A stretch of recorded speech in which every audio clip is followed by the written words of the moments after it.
Welcome, everyone, to the Zachrilege Cast After Party. And I just realized, and I'm sorry, Diana, if you're in the chat, I will send you a link momentarily because Diana was in the chat and I forgot to send her a link. But yes, as so far with us, of course, we have the guest of honor, Zach, here. We also have my excellent producer, Mr. Mikey Famine, is also with us. And from the Utah Outcast, Mr. Outcast X is down right underneath me here. And also Grant Farmer, former guest on the show. You can find him on Twitter at Stone Monkey Lab 1, as it says right in his little nameplate there. And the amazing and the one and only Bionic Dance is also with us, also known as Kate Farr. Hello. And she's stoned. And I'm I'm a little on the big side. I'm only 60% sure I'm on the internet at the moment. It's all good. That's all you need. That cat inside the box. Yes, you are on the internet. Yes. Yeah. So Susan says that she peripherally knows that Zach guy. Peripherally, anyway. Is it the 6 degrees of like Kevin Bacon? Because I'd be impressed. Could be. I've watched some Kevin Bacon movies and TV shows. I guess that counts, right? Maybe. I think so. I don't know. I have no idea. They were all fucking related, or I don't even know how that works. All connected, yeah. Yeah, okay, that's the word. Susan, if you'd like to join us, let me know. Join us. Join the Borg. Are we coming apart? Assimilated. Apparently. Okay. Join us to what? Apparently, it's kind of. Yes. I don't know. Hey, we had this background. I'm having horrible mental images of staple guns. Let's do Star Wars. Yes. There we go. No. That's no moon. No. Not yet, anyways. It's not finished. Oh, that's the second one. So that would be let's see. I can assure you this battle station is fully operational. Fully operational. Let's just forget that the last movie I saw in theaters was like Star Wars 9, because that was just like let's just undo movie 8. Okay, great. That was fun. Let's just undo everything Disney has done so far because they can't Star Wars right. They what? I like The Mandalorian. I haven't seen that. I probably never will unless it starts streaming on something that I already pay for. So. Solo's good. I watched first season of Mandalorian for free with a free trial. Rogue One was good. I can. Let's see if we can figure this out, because what I can do is a friend of mine has all the episodes from season 1 and 2 on his computer because he doesn't have Disney Plus like I do, so he has to download them. And if I can get him to give me copies of those, we could probably send them over to you a season at a time if you want. Oh, hey, Bad Batch starts out next week. Sweet. I do not understand the appeal of Rogue One. It was the most shallow movie I've ever seen, short of The Fifth Element. It was like it didn't have the right vibe. None of the characters were compelling. I don't even remember their names. It's a terrible movie. I don't know why people like it. Opinions, you know. It was like watching somebody else play a video game. Good. I mean, I can't convince anybody else, just like I can't convince people to not be QAnon people or out of religion or anything. So, I mean, people like what they like, and that's as far as I go with it. Yeah, well, some people like wrongly. Wrongly? Clearly. See, I like sci-fis in general, so it doesn't really matter. I was going to say Fifth Element's one of my favorite movies. So yeah, that one's also super shallow. Yeah, Fifth Element. Luc Besson should not be allowed to do narrative fiction. He should be like relegated to music videos because he'd be amazing. The Professional. At music videos. The Professional, though. Leon the Professional was a fantastic movie. Yeah, but oh boy, and Natalie Portman is like the love interest, and she was like 12. It was just a little, creepy. Oh, creepy. I have no idea what fucking movie are you talking about? The Professional. I don't think I've seen that. Gary Oldman's the villain in it. One guy in it. The French dude who was popular for like 5 minutes. Mission Impossible dude. He was like an assassin. Yeah. No women, no kids. So apparently we need a movie night. Yeah, Neil caught up. I don't think I ever saw The Back in the Professional. VHS era. That was good. That's pretty cool. According to I had a Betamax for fuck's sake. Man, I worked at a video store that had laser discs, and I wish I had grabbed their like Star Wars just because it was like before they screwed with the Star Wars. I've seen too many videos of like this is the original version of the cantina scene. I don't need to see that. It's too much. Seen too much. First. Yeah. Like Greedo speaking in English. I don't need to see that scene. No, that's okay.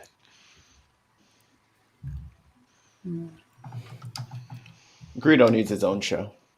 We'll probably have it. I mean, that's the thing. I mean, that Disney I mean, they brought him back for Phantom Menace just as a kid, which I was like, that's messed up. Why don't they bring back the original Song of the South? I mean, if that guy who posted that story about, oh man, I hate the woke Disney. I'm like, oh, you want to see what Disney really was back in the day? No, that's what he wants. That's the thing. Not so good. Yeah, well, that's what he wants because he's a conservative asshole. And how You could dare be they make a conservative. movie called Rogue One and not be about Rogue Squadron anyway? That's Well, coming. Well, I think they're doing it. Yeah, TV. Yeah, Patty Jenkins is going to be making that. But I mean, still, if you make a Star Wars movie with the word rogue in it and it's not about Wedge Antilles, you're doing it wrong. Yeah, I feel like Wedge needs more love because he was involved in both of the attacks on the Death Star. So Yeah. there you go. I mean, And It was there weird because a couple of like I really got into the original. It was the first series of books that happened after, and they didn't use those, and I thought that would have been a lot better than what they actually did. It was I can't remember what it was called, but they'd like described everything, and they were like, yeah. After a while, they're like, yeah, we're not going to use that, and it was a lot well, better because than the what's movies. what's the point of making Luke had like a movie love version of- interest instead of like living by himself as a hermit doing nothing. And they had the like Han and Leia have twins, and one of their kids went bad, which of course is what happened in the trilogy. But I felt like it was a lot better done. It explained the clones a lot better. You're talking about the Timothy Zahn stuff, right? Yeah. And then Okay. he's done more books, but the original trilogy he did, I borrowed them when I was in college, and they're really good books. What the? I like this. I like this one.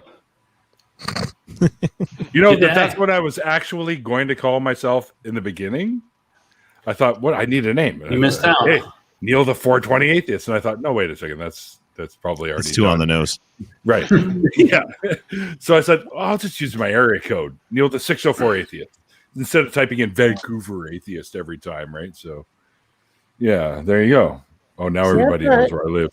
You could just be the YYZ That's right. atheist. I think you meant that originally your name was going to be Kendra. Oh, no, that was me accidentally. I know. I know. Okay. I was trying to be funny and failing. Shut up. Sorry, my mind's everywhere right now. So it's everywhere. It's everywhere. Oh, and hey, Susan, one half of the Divine Disbelief duo's out there. Hi, Susan. Yeah, I just sent her a link actually Nice. to join us because she loves Star Wars, and I kind of want to brag a little bit because it's gonna hurt. She's gonna cry. Guarantee you right now. Okay. You'll hear it. I already mentioned it once, but I'm just too much of a fan of things to be like, this one sucked or this one was terrible. I'm like, yeah, whatever. oh, me too. But there are still movies where I'll go, that could have been a lot fucking better, right? Like everyone shit all over the revamp of the Turtles, the Teenage Mutant Ninja Turtles, and when those came out, and I thought those The were Michael fun. Bay ones. Yeah, Yeah. I thought they were all right. Yeah, I mean, go back and watch the 89 movie. It wasn't that good. Yeah, no, but it was fun. Or 90. It was 90 when that one came out. Yeah.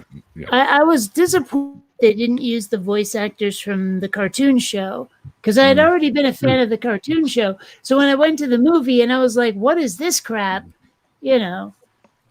Okay, so now I'm curious. What am I going to be mad about or upset about? I'm really curious now. Well, that lovely, beautiful. New Coke. You're going to be upset about New Coke. The not so new Coke. That gigantic, beautiful fucking Millennium Falcon set that your boyfriend got you for Christmas? You know that one? I just ordered one. You want to know how much I paid for it? Did you get the Chinese one? Correctly, like when he got it. Well, I don't know how much it was when he got it. I don't know. I know it was quite a bit. It was up there. Yeah. Yeah, it was quite a bit. 800 is what it was going for originally. So yeah, like I know it was up there. I got mine. I'm a brat. I'm a spoiled brat. So when you say set, what are we talking about here? Set is this a model kit or something? Lego. It's Lego. Oh, okay. Yeah. So it's like a 75 Millennium Falcon piece. Yeah, it's humongous. Like ginormous. It's huge. It's like it's a scale model. It's a damn scale model of. It's a 1-to-1 scale is what it is. It's, yeah. Like you I have could build it fly in your yard. It was real. I could fly it. Yeah. Yeah. You need a garage to build this thing. It's big, and I got it, and it was under $200. Oh, nice. Shutting off my mic. Hang on. Nice. He's getting cursed now. Fuck you, Neil, motherfucker. Neil. Damn it. But coins? What? Coins. Oh. Coins. Ba-ding. Hashtag coins. Hashtag coins. Oh, nice. Oh yeah. Okay. I see. I'm just still like weird. I see Star Wars. So, all right. Well, fuck, dude. All right. I overdid it. Did you? You're all out of sorts now, are you? Mm-hmm. All verklempt. Yeah, verklempt. That's a good one. That's a good word. So goodbye. So Mikey's gonna go now. Bye. Hi and bye, Mikey. Wow. Wow. What did you It's because of me, I bet. Yeah, it's my fault, realistically. No. Mikey overdid it on the edibles. Oh, nice. Nice. So, right. Mine are kicking in. Hey, that's cool. Mine are kicking in right now. But yeah, no, he did more than he should have. So right now he's feeling kind of weird. So he's gonna. He says, he texted me out like, I need to get out of here, man. Like, okay, go. Kind of freaking out, man. Hey, that's a little tiny the one. The beer is kicking in, but that's more direct. Oh yeah, this is number 4 now, I think, for me. Oh. Yeah, I've never actually decided to try to mix weed and booze together. Somehow I don't think they'd go well together. Oh, I never had a problem. No, that's not exactly true. How it works, I guess, for me anyways, if I'm drinking and I get, fairly drunk and then I smoke, then I can get fucked up and throw up everywhere. But if I'm smoking and drinking all at the same time throughout the night, it's fine. No problem. Oh. Yeah. Okay. Yeah, so that might work, because if you have a couple of drinks, you'd have a few puffs off a doobie, a couple more beers, a couple more puffs off. You just keep it all, kind of in balance, and you're okay, kind of thing. Well, right? weed and caffeine interact quite strangely. Yes. Yeah, I used to get baked and then go sit at my buddy's coffee shop and drink about 95 cups of coffee, not sleep for the week, and then go to work like I'm an idiot. So yeah, I really dig that I got the this. It just showed up, and I have no idea why. I'll show it again. It's the little. This just came in the mail the other day, and I have no idea why. I didn't order it, so I don't fucking know. Sure, but it's my note. I've just dubbed it tonight. I've dubbed it tonight. Okay, all right. I'm part of a little kids group. Okay, send me stuff in the mail. I'm only 12. But so it's my Captain Atheist mask now, is what it is. So. Nice. So that's what I'll be whenever you need that atheist hero. Do. Okay, that's off. It's a little cattywampus. There we go. I mean, here in the U.S., we have Captain America. You guys should have Lieutenant Colonel Canada. There's Captain Canada. The Captain Canuck. Oh well, so I feel like it would be Nathan Fillion. Nathan Fillion should be Captain Canada. Captain yeah. Canuck, exactly. Yeah. He was that was Alpha Flight, I think. In the Marvel comic. No. I know he was Captain Canuck. Hammer. Captain Canuck is its own comic book. It's not even Marvel. Captain Canuck. No, but I'm saying Captain Canada, I think, was in Alpha Flight. I still think Lieutenant Colonel Canada just flows better, though. Lieutenant Commander Colonel Canada. No. Lieutenant Colonel Canada. It just flows better. Oh, Guardian was one of the other ones too. Alpha Flight. I think that's the one you're thinking of. Because I think Guardian was the original, the leader, right? Yep, he's the guy with all the super North Star, Puck, Sasquatch, Shaman, Talisman, Vindicator. I swear to God, there was a Captain Canada. No, it's Guardian. Yeah, Puck was kind of funny. He's funny. Actually, Alpha Flight. One of the big notes for them in history is they introduced the first gay character into the Marvel Universe. Nice. So, yeah, I believe with North Star and and Wolverine was with them for a while too. Yeah, briefly. Shit, I was going somewhere else, and now I completely forgot. See, I told you the edibles were kicking in, but I did notice that Nick is in the chat, so I'm gonna send Nick a link because Nick likes to jump in. So, uno momento, talk amongst yourselves. Oh, I remember Nick. Yeah, I would love to see them actually do an Alpha Flight movie. That'd be pretty damn cool. But that would be, and there's talk of it. Nice. One of my cousins knows people sort of in the industry, and he said that he was at a shindig before the COVID. So this is going back a while ago. Okay, Grant, we know you're playing with your Lego. Now stop it. So, and he said that he overheard somebody that's talking about them working on a story idea for the Alpha Flight movie. So there you go. I'm excited for Moon Knight. That's yeah. And there's talk of Rom now too. Rom the Space Knight? Whoa. Yes. Yeah. I'm just excited for Loki, honestly. I mean, I'm sad we have to wait like a whole month to get it, but I mean, I know. Well, it's because that's not a month. No, it's June, isn't it? Yeah, no, it's June. They pushed it. They pushed it to June because the Bad Batch comes out on May the 4th. Oh right. Oh yeah, that's gonna be so fucking good. Yep, I love anything Dave Filoni touches, man. Oh my god, yes. Hi, Nick. Was he involved in Firefly? How's it going? Confused. It's that Nick guy. It's No, the guy. Nick Filoni did like all of the Clone Wars cartoon series and Rebels, and he's the one that was responsible for making. He was the one making the universe good while the other people were ruining it. So he's like, no, okay, it makes sense if I tell you the story. Yeah, Clone Wars.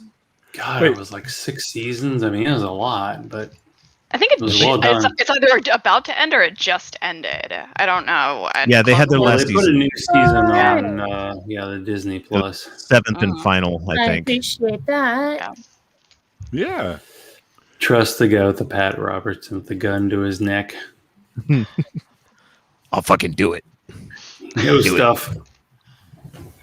I don't remember Pat Roberts ever doing that, to be honest, but that could just be me. I'm starting to suspect that that's actually a forgery. That's actually really him. I took a screenshot of his show. I think that may be him, but I'm thinking the gun may not have. It was shocking. No, the gun was on there because you are kidding me. On with his other hand, he had a taser in it, and he was talking about, I don't know how a police officer can miss the difference between these guns. And I was like, oh, well, that's a gun close enough to the camera that I can just crop the picture, and it looks like he's threatening somebody. I like it. It's creative. Well, Pat Roberts, yeah, he's also the one who said that Katrina was caused by gays, which is perfectly fine. But then that means when Texas was under 15 feet of water, I have to believe that was the result of them voting for Trump. I'm cool. Anyone notice as a Texas fan, I agree. To look more and more like Alfred E. Newman. Who? Robertson? Yes. Yeah. Yeah. He totally does. He looks like Alfred E. Newman. What, me worry? Who they're making a Funko Pop of, by the way. 428 just wants to know how many edibles you've had, Nick.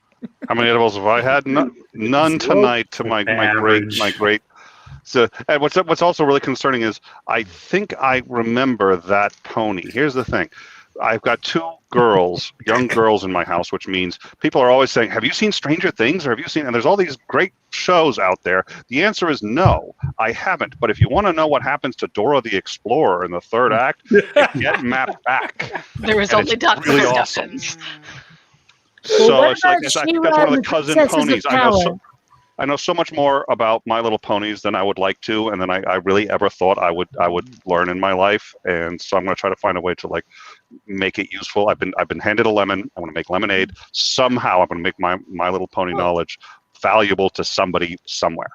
Have you tried She-Ra and the Princesses of Power? That's a good show. It's I watched the first Princess of one. It's Power, awesome. and it's coming. Princesses. Oh, the new one, you mean? The new Yes. one. Yes. They're very excited. They're very excited about that. Thank you, and I hope they don't watch this stream because so far they have forgotten it, and I'm not eager to bring that back up to them. But actually, I suppose, very hella good though. they like this YouTube guy who does nothing but scream, and I hate this guy. And every now and then I hear, PewDiePie? I'm sorry, I'll stop. It's a guy. it's this. He's got blonde hair. I think he's psychopathic. Actually, he's really, and he just plays games and he goes, I can't. I'm gonna die. But he does these huge shrill screams, and it actually affects you viscerally. Oh dear Lord, the television's gonna have. I don't care that it's like a nice flat panel. It's gonna have an accident. They keep watching that. Did someone resurrect Sam Kinison? Oh, Sam Kinison God. is the sweet dulcet tones of Sam Kinison compared to this guy. Oh. Dulcet tones. Yeah. Kinison. Ow! Ow! Ow! Yeah, no. When he was calm, Yeah, he had yeah. a really good voice, though. That's the thing. Yeah. Because he had preacher training, didn't he? He was a religious person for a while. He was a comedian. Oh, wow. Yeah. Yep. And he was on Married with Children. I was not allowed to watch Oh my God, he was. Sam Kinison. Okay. I was not allowed to watch it in my religious upbringing. No way. You never. Gee, I mentioned wonder. this. I wonder why. It's funny because my hippie parents wanted to keep me away from him for probably similar but completely from a different origin reasons. It's like he's so disrespectful to women kind of stuff. Yeah. Oh. I was also that's not a allowed to valid watch. You can't watch that on television, or you can't say that on television. You can't do that on television. Yeah, That was a great show. the great Canadian show from the early '80s. Yeah. Because it was disrespectful towards parents. I wasn't allowed to do that one. Let's see what else wasn't allowed. I had to fight for Simpsons. Really? Wow. I just had to watch Blazing Saddles and Rocky Horror before I was like 12. So see. This is the weird mixed signal I was getting from my parents is that was okay, but you can't watch these. It's like my parents wouldn't let me listen to like metal, so I couldn't listen to like Megadeth or like Metallica or anything when I was a kid. But yet I'm listening to like Deep Purple and shit. Who's the other one? With Ozzy Osbourne. God damn it, what's the name of the group? Black Sabbath. Listening to Black Sabbath. Even the Dio era of Black Sabbath. Favorite fucking band ever. Huh. And I'm like, you're sending me weird signals, Dad. I'm not supposed to listen to this, but I can listen to every Pink Floyd album. What the fuck, man? With my parents, it was mostly just no violence. We don't want violence. That was the big thing. They relaxed that after a while, but for a good long time, there were very many things I wasn't allowed to watch just because they were too violent. Tons of mites. That's a great. I was hoping you'd bring that one up. No.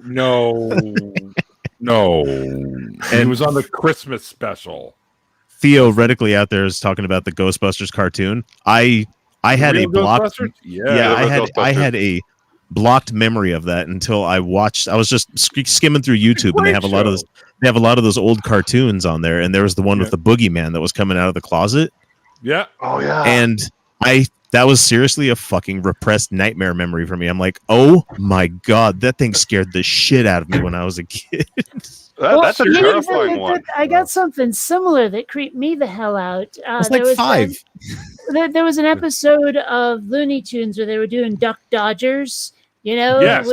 Yes. And at one point he's like walking through some weird alien facility, and over a doorway was this gigantic eye but just watched him walk, right? And then around about the same time I saw this episode, there was an arcade game, like a stand-up cabinet called, I think it was just called iRobot. And part of the deal was there was a giant, like, 3D eye that was looking at him. For some reason, the like sci-fi with giant eyes creep me the fuck out now. You were traumatized by a Duck Dodgers cartoon. Yeah, and an arcade game. Don't leave that one out. Yeah, well, I used to get the demon fear. Anybody ever catch the demon fear before? Like you're outside and the wind blows a certain way, or it's dark, and you're like, "Oh fuck, I gotta get out of here." Demons are gonna get me. I never thought demons, but I've been in that position where I was like, "This is not cool. I need to get out of here." Well, it's because I don't have a better word for it. I guess it's just one of those like just like an instinctual, like all of a sudden you just get triggered for some reason. Yeah, it's like fight or flight hits you for no fucking reason at all, and you're just yeah. Thanks for religious upbringing. You were the best. Something's out to get me, and I'm getting the fuck out of here. I don't know. For the real Ghostbusters, the one I've forgotten most of it. My girls watch that one, so I see it. I've seen it and gotten refreshed. It's a little weird when your children are watching the shows you watched. That's a very surreal experience. But the one that I always did remember was, I guess the power's gone out and the ghosts are all going to be let out unless they find a way to generate power. So Janine gets on a bicycle and it's just biking, and that's hooked up to the because of course you can generate enough electricity to power a building that way. But at any rate, so it's keeping all the ghosts in life. So they solve all the problem, and like, oh, they're done, and they're chillaxing afterwards. Like, oh yeah, but do you think anyone has told Janine that the power's back? Oh, it's cool. You're still biking there, going like, I'm gonna kill those guys when this is done. I don't know. It was just. Sexism. Yeah. Yeah, it was so lazy back then too. It's just like you go back and watch stuff like that now, and you're just like, try watching Looney Tunes, man. Like some of the shit, unbelievable. And I'm like, and I, it's weird because when you're watching it as a kid, you don't think about that shit. Hey, it's Nathaniel. Hey, there he is. Oh. But you don't think about it. It's just it doesn't really register at that age, I don't think. Is he going to get his own window, or is he just going to sit there and just like troll? He's playing Creeper. Just let him play Creeper. Yep. Yes. Yeah, he's trying to talk to us. He does what he does. And I don't want to take your viewers, but I'm going to be live in like an hour, so. Oh, I see. Yeah, so you should come watch. Hi, Nick. So there you go. So Nathaniel, guys, is going to be about an hour from now. He's going to be going live. So if you're bored with our banter, head on over and check Nathaniel. For sure. There we go. Yeah, you're not going to be in the car this time. Disbelief. Nick knows, so he can't come in at the very end of it this time. He can if he's with me. It's true. Bye. Listen. I absolutely love Nathaniel. Nothing would possibly keep me from. Oh wait, what, Neil? You have edibles. Oh geez, screw that. So Zach, I'm Susan, by the way. Susan Turpin. I'm friends with Chris Watson. So that's how I peripherally So he's drink your beer as well. Thankfully, no. I live in Oregon, so I'm way across the country. But there's good beer there. There you go. Sorry. There is. The copyright. If I was American, it would be. My bad. Froze. I don't remember many Americans actually taking responsibility for shit we've done wrong. But okay. I guess my bad. Okay, for the Iraq War, that might have been my bad thing. I think some people have gotten to the point where, like, yeah, my bad on Iraq. Just saying. I was against it from the start. It's not my bad. Well, bold to be against it at the time. Yeah, I was against it before I was for it. I mean, it was like it had nothing to do with 9/11. Yeah, I'm just waiting for the day when some alien race shows up here and turns the entire planet into a glass. Well, not before you sound like you're optimistic about that. I gotta tell you, they're very about to get a delayed question, but back up. When the earbuds go down like that, I don't think it's happening. All right. Sorry, just hang on. Whatever. All right. There you go. Again. He's back. And badder than ever. Well, I wouldn't get crazy. Yeah. I don't. That would. Wait a minute. Better than ever. That would. No. I said badder. Badder. B-A-D-D-E-R. Batter. Badder than ever. I was kind of hoping for the other kind of batter. Like Mom made cookies, and I got to lick the. Oh. Wow, I went off on a tangent right there. Hey, did you know that they're like packaging that stuff without the egg whites now? So because it's just cookie dough without the stuff that'll make you sick. Yeah. And they're charging out the ass for it. Yeah. I like the stuff that makes you sick, personally. But. America, fuck yeah. No pain, no gain. Exactly. No, but I mean, well, fuck. What was it? Haagen-Dazs and Ben and Jerry's have both had cookie dough ice cream forever. Well, yeah, but this is a little different, though. This is like literally cookie dough. Like it's not, ice cream with sort of a cookie dough motif. This is literally like if it had the egg whites, you could bake this into a cookie. Cool. Yeah. I actually got some of the break apart cookie dough at the store last weekend that I need to make. That says it's safe to eat. Or you can bake it, like whichever one you want to do. So that's okay, Randolph. You don't have to join us. It's okay. You go do what you got to go do. Wait, Randolph is in the. Do not let Randolph in here, no matter. Oh, he can't make. Oh, Randolph, we're so sorry he can't make it. Oh. Can you feel? Hey, we're having him back on our show, and hopefully, like I said before, HBO won't tag us for this stuff. Which I still totally blame him. He was good about it. It's just like, it was my decision. I agreed with it, and I said, well, I'm going to blame Randolph. He said, and so he does what every Canadian does. He apologized. I was like, I was the one who made the call, dude. Fine, it's your fault. Yeah, that's okay. Hang on here. No, that's not it. What happened to it? Mikey's got this all weird. It's all weird. Oh, there it is. There's this one for Randolph there. There we go. Right. It's officially 10 o'clock in Atlanta, so if you have any questions, let me know because I'm getting about ready for bedtime here. Oh, yeah. That's right. You live on the later part of North America. I know. It's late with Zach. I was like, for you're like at 6 o'clock when you do your show. I'm like, it's impressive. But still, 10? I mean, like, what are you, someone's grandpa? He's a working professional. I'd say I'm a cat grandpa, but not technically, yeah. They're nocturnal, so it's okay. Thank you for shaming me. Neener and Neener. Okay, well, thank you, Neil, for having me on. It was a lot of fun. My pleasure, Zach. It was great to have you on. I will call it a night, but thanks for being on. I will track down people here. If anybody who wants to be on the show, let me know, and I'll have you on. You can have me on Facebook. Lots of great people that you can have on, for sure. You can spell this.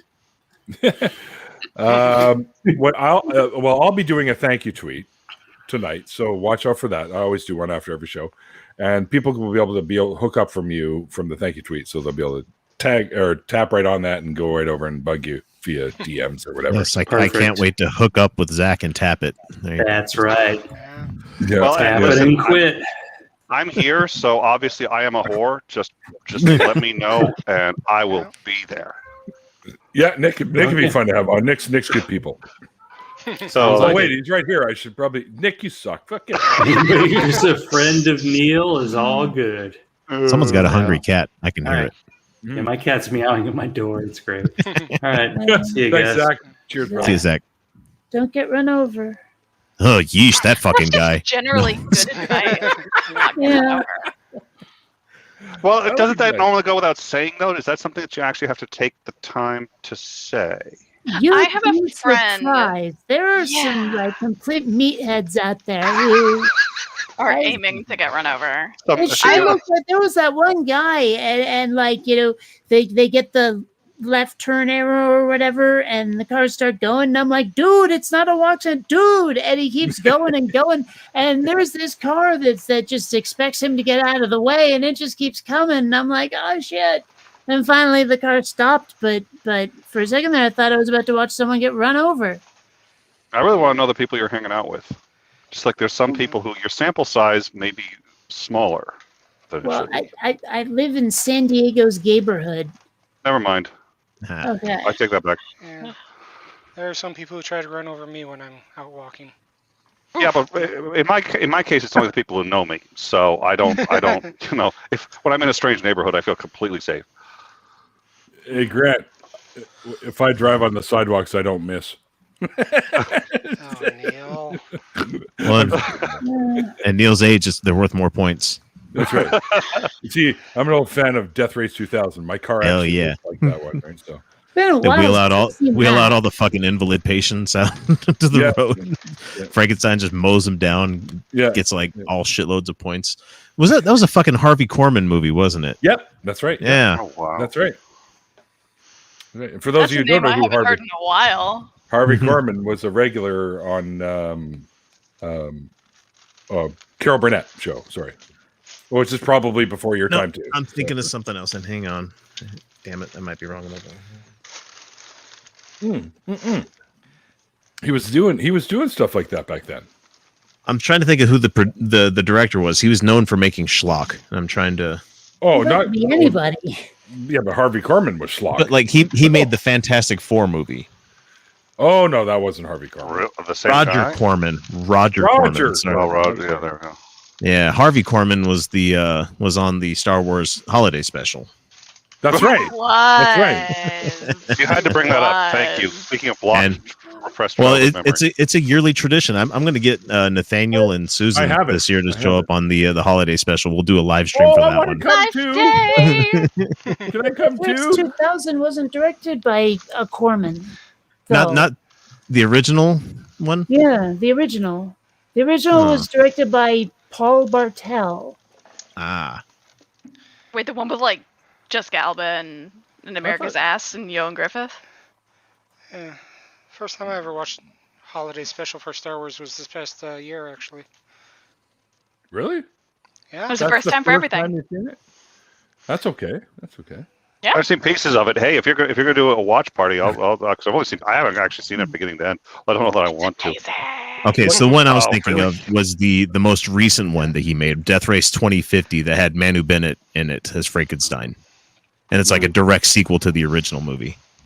Is that the one Roger Corman did? Yeah, it's Malcolm McDowell is the bad guy in it. Oh yeah, that one was the second rate. It wasn't even close to being as good as the original. But but it's still fun. Yeah, but I don't know, man. Because I saw that when I was young too, and it didn't hold. I don't know. Maybe I was way too much into the other one to like it, and usually I don't have a problem. Well, I mean, it's no Battle Beyond the Stars, but what are you going to do? Oh my god, I went and saw that in the theater. Or Deathstalker, that's another shitty one that he did. Yeah, true. I just had to pull this one up because did you read the name? Dick Insider. Back when I hosted trivia, there was one team that always had some variation of Dick Insider. Yeah. Every single week, and I'm just all how many different variations can you come up with? But I had a different one every week, so I was really proud of them. Usually it's Titan Uranus in here. Yeah. Right. Well, that sounded weird, but anyways, usually he's the one. I get it now. Fuck, I've seen that name around so much, and it didn't dawn on me until right now. Oh, he goes out of his way to get people to say it. He did that to SJ, didn't he? X, you can play now.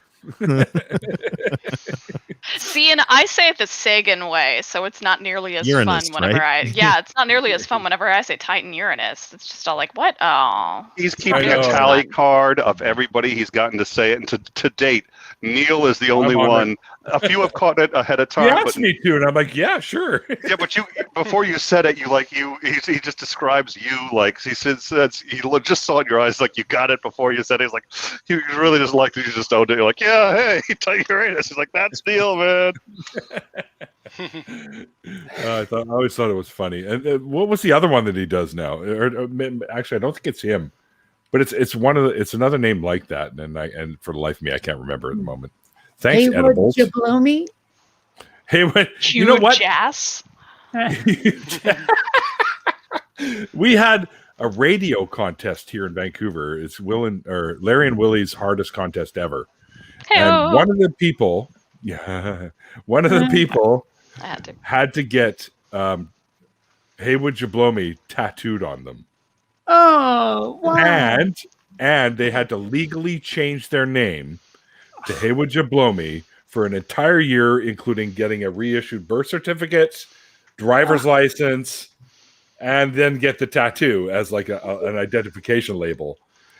And what was the prize? And yet people think that trans people are doing all the bad stuff, right? You could do a stupid little radio stunt like this, but you can't let trans people change their names. God damn. I still want to know what the hell's the prize for doing what the all fuck that? is this prize? There was a car plus $50,000 plus it was a big fucking prize. So I think great. Is this back when new Toyotas cost like $2,000? Probably. I think it was pre-cars. So wait, no, I said the car was. It was a horse. It was a horse. Horse buggy. And a carriage. Did someone do it? Yeah, one guy did. He did it, and the other one that kind of blew me away is there was a couple that called in, and they said, "Oh yeah, well we want to win this money because we're having a baby." And he goes, "I'll tell you what, if you guys name your child Sea Fox." What? Then we'll put you in the entry. And they did it. They named the kid Sea Fox, and they didn't even win. Neither did the guy that had to change his name for a year. Sea Fox? Sea Fox.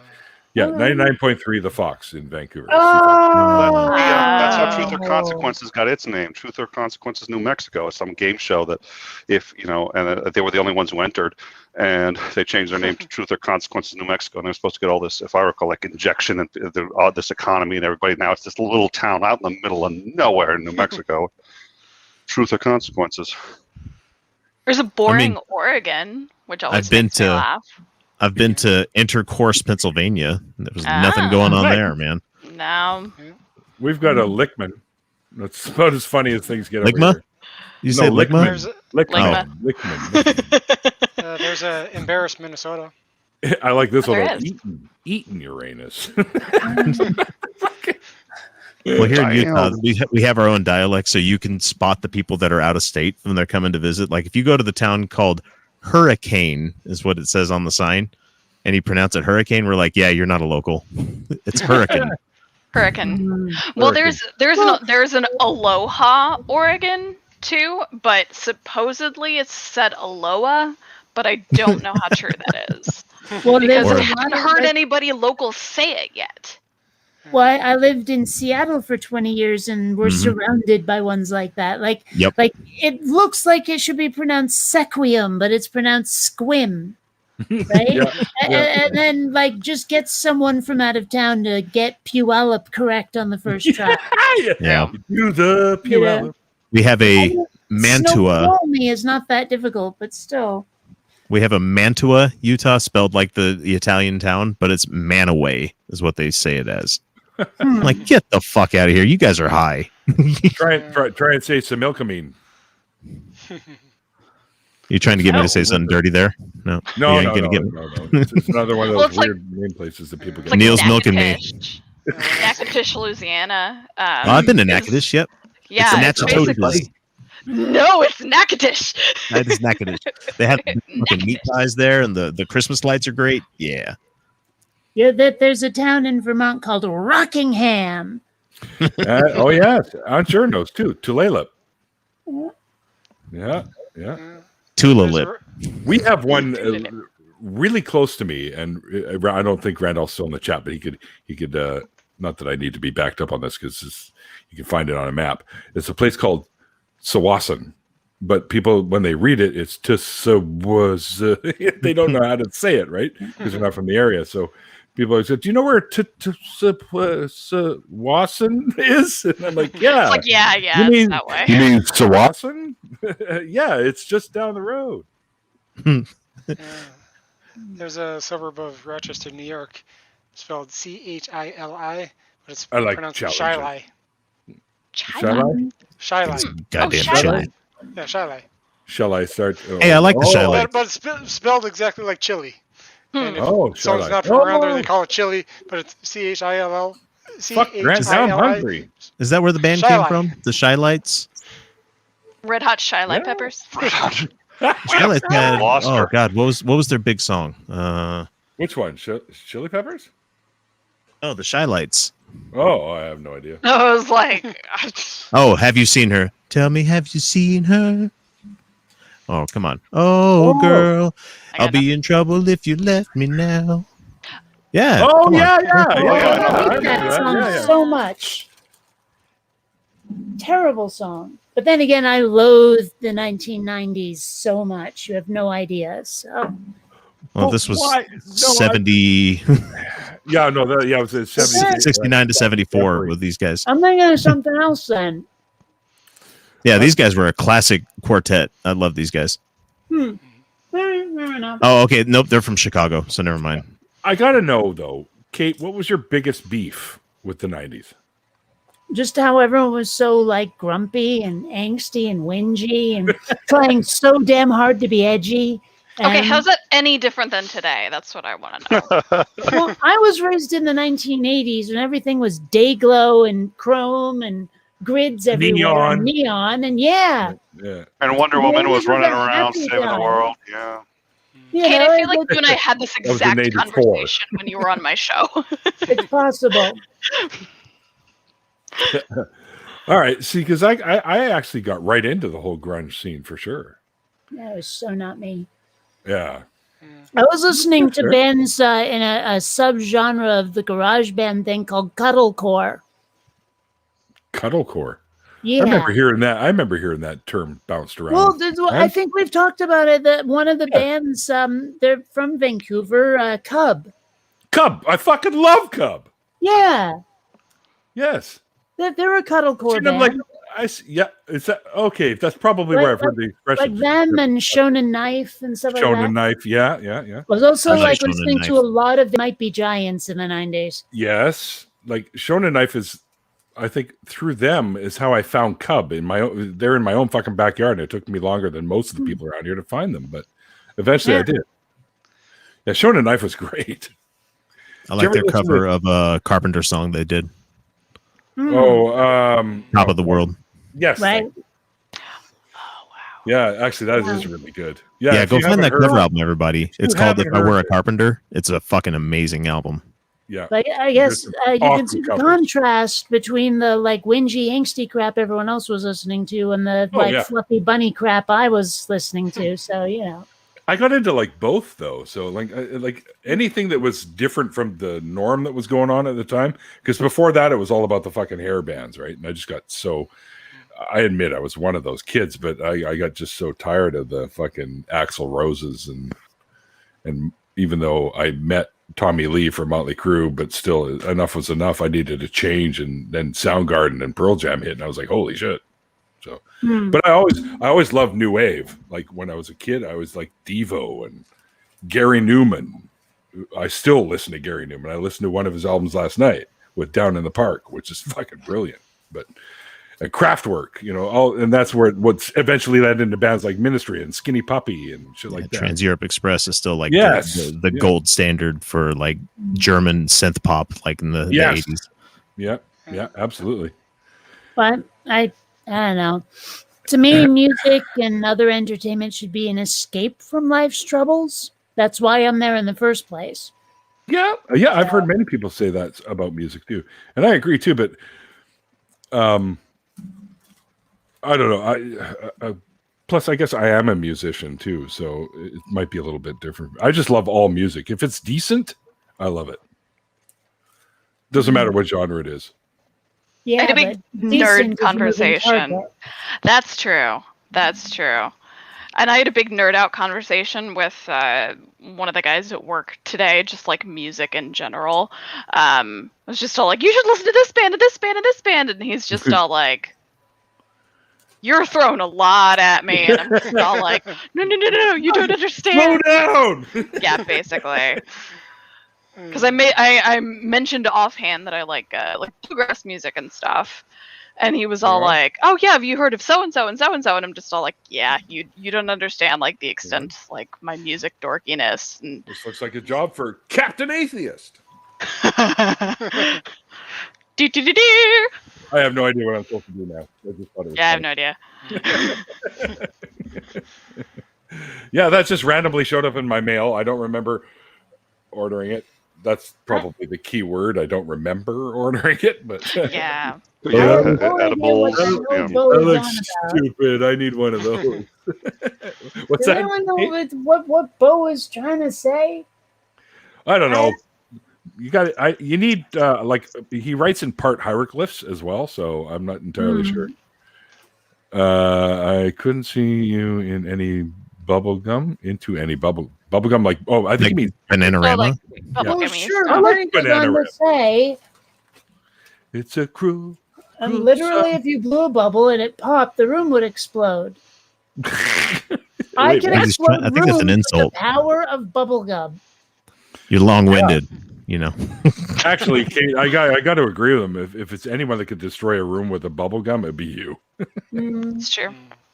I think I am one lab accident away from being a Batman villain.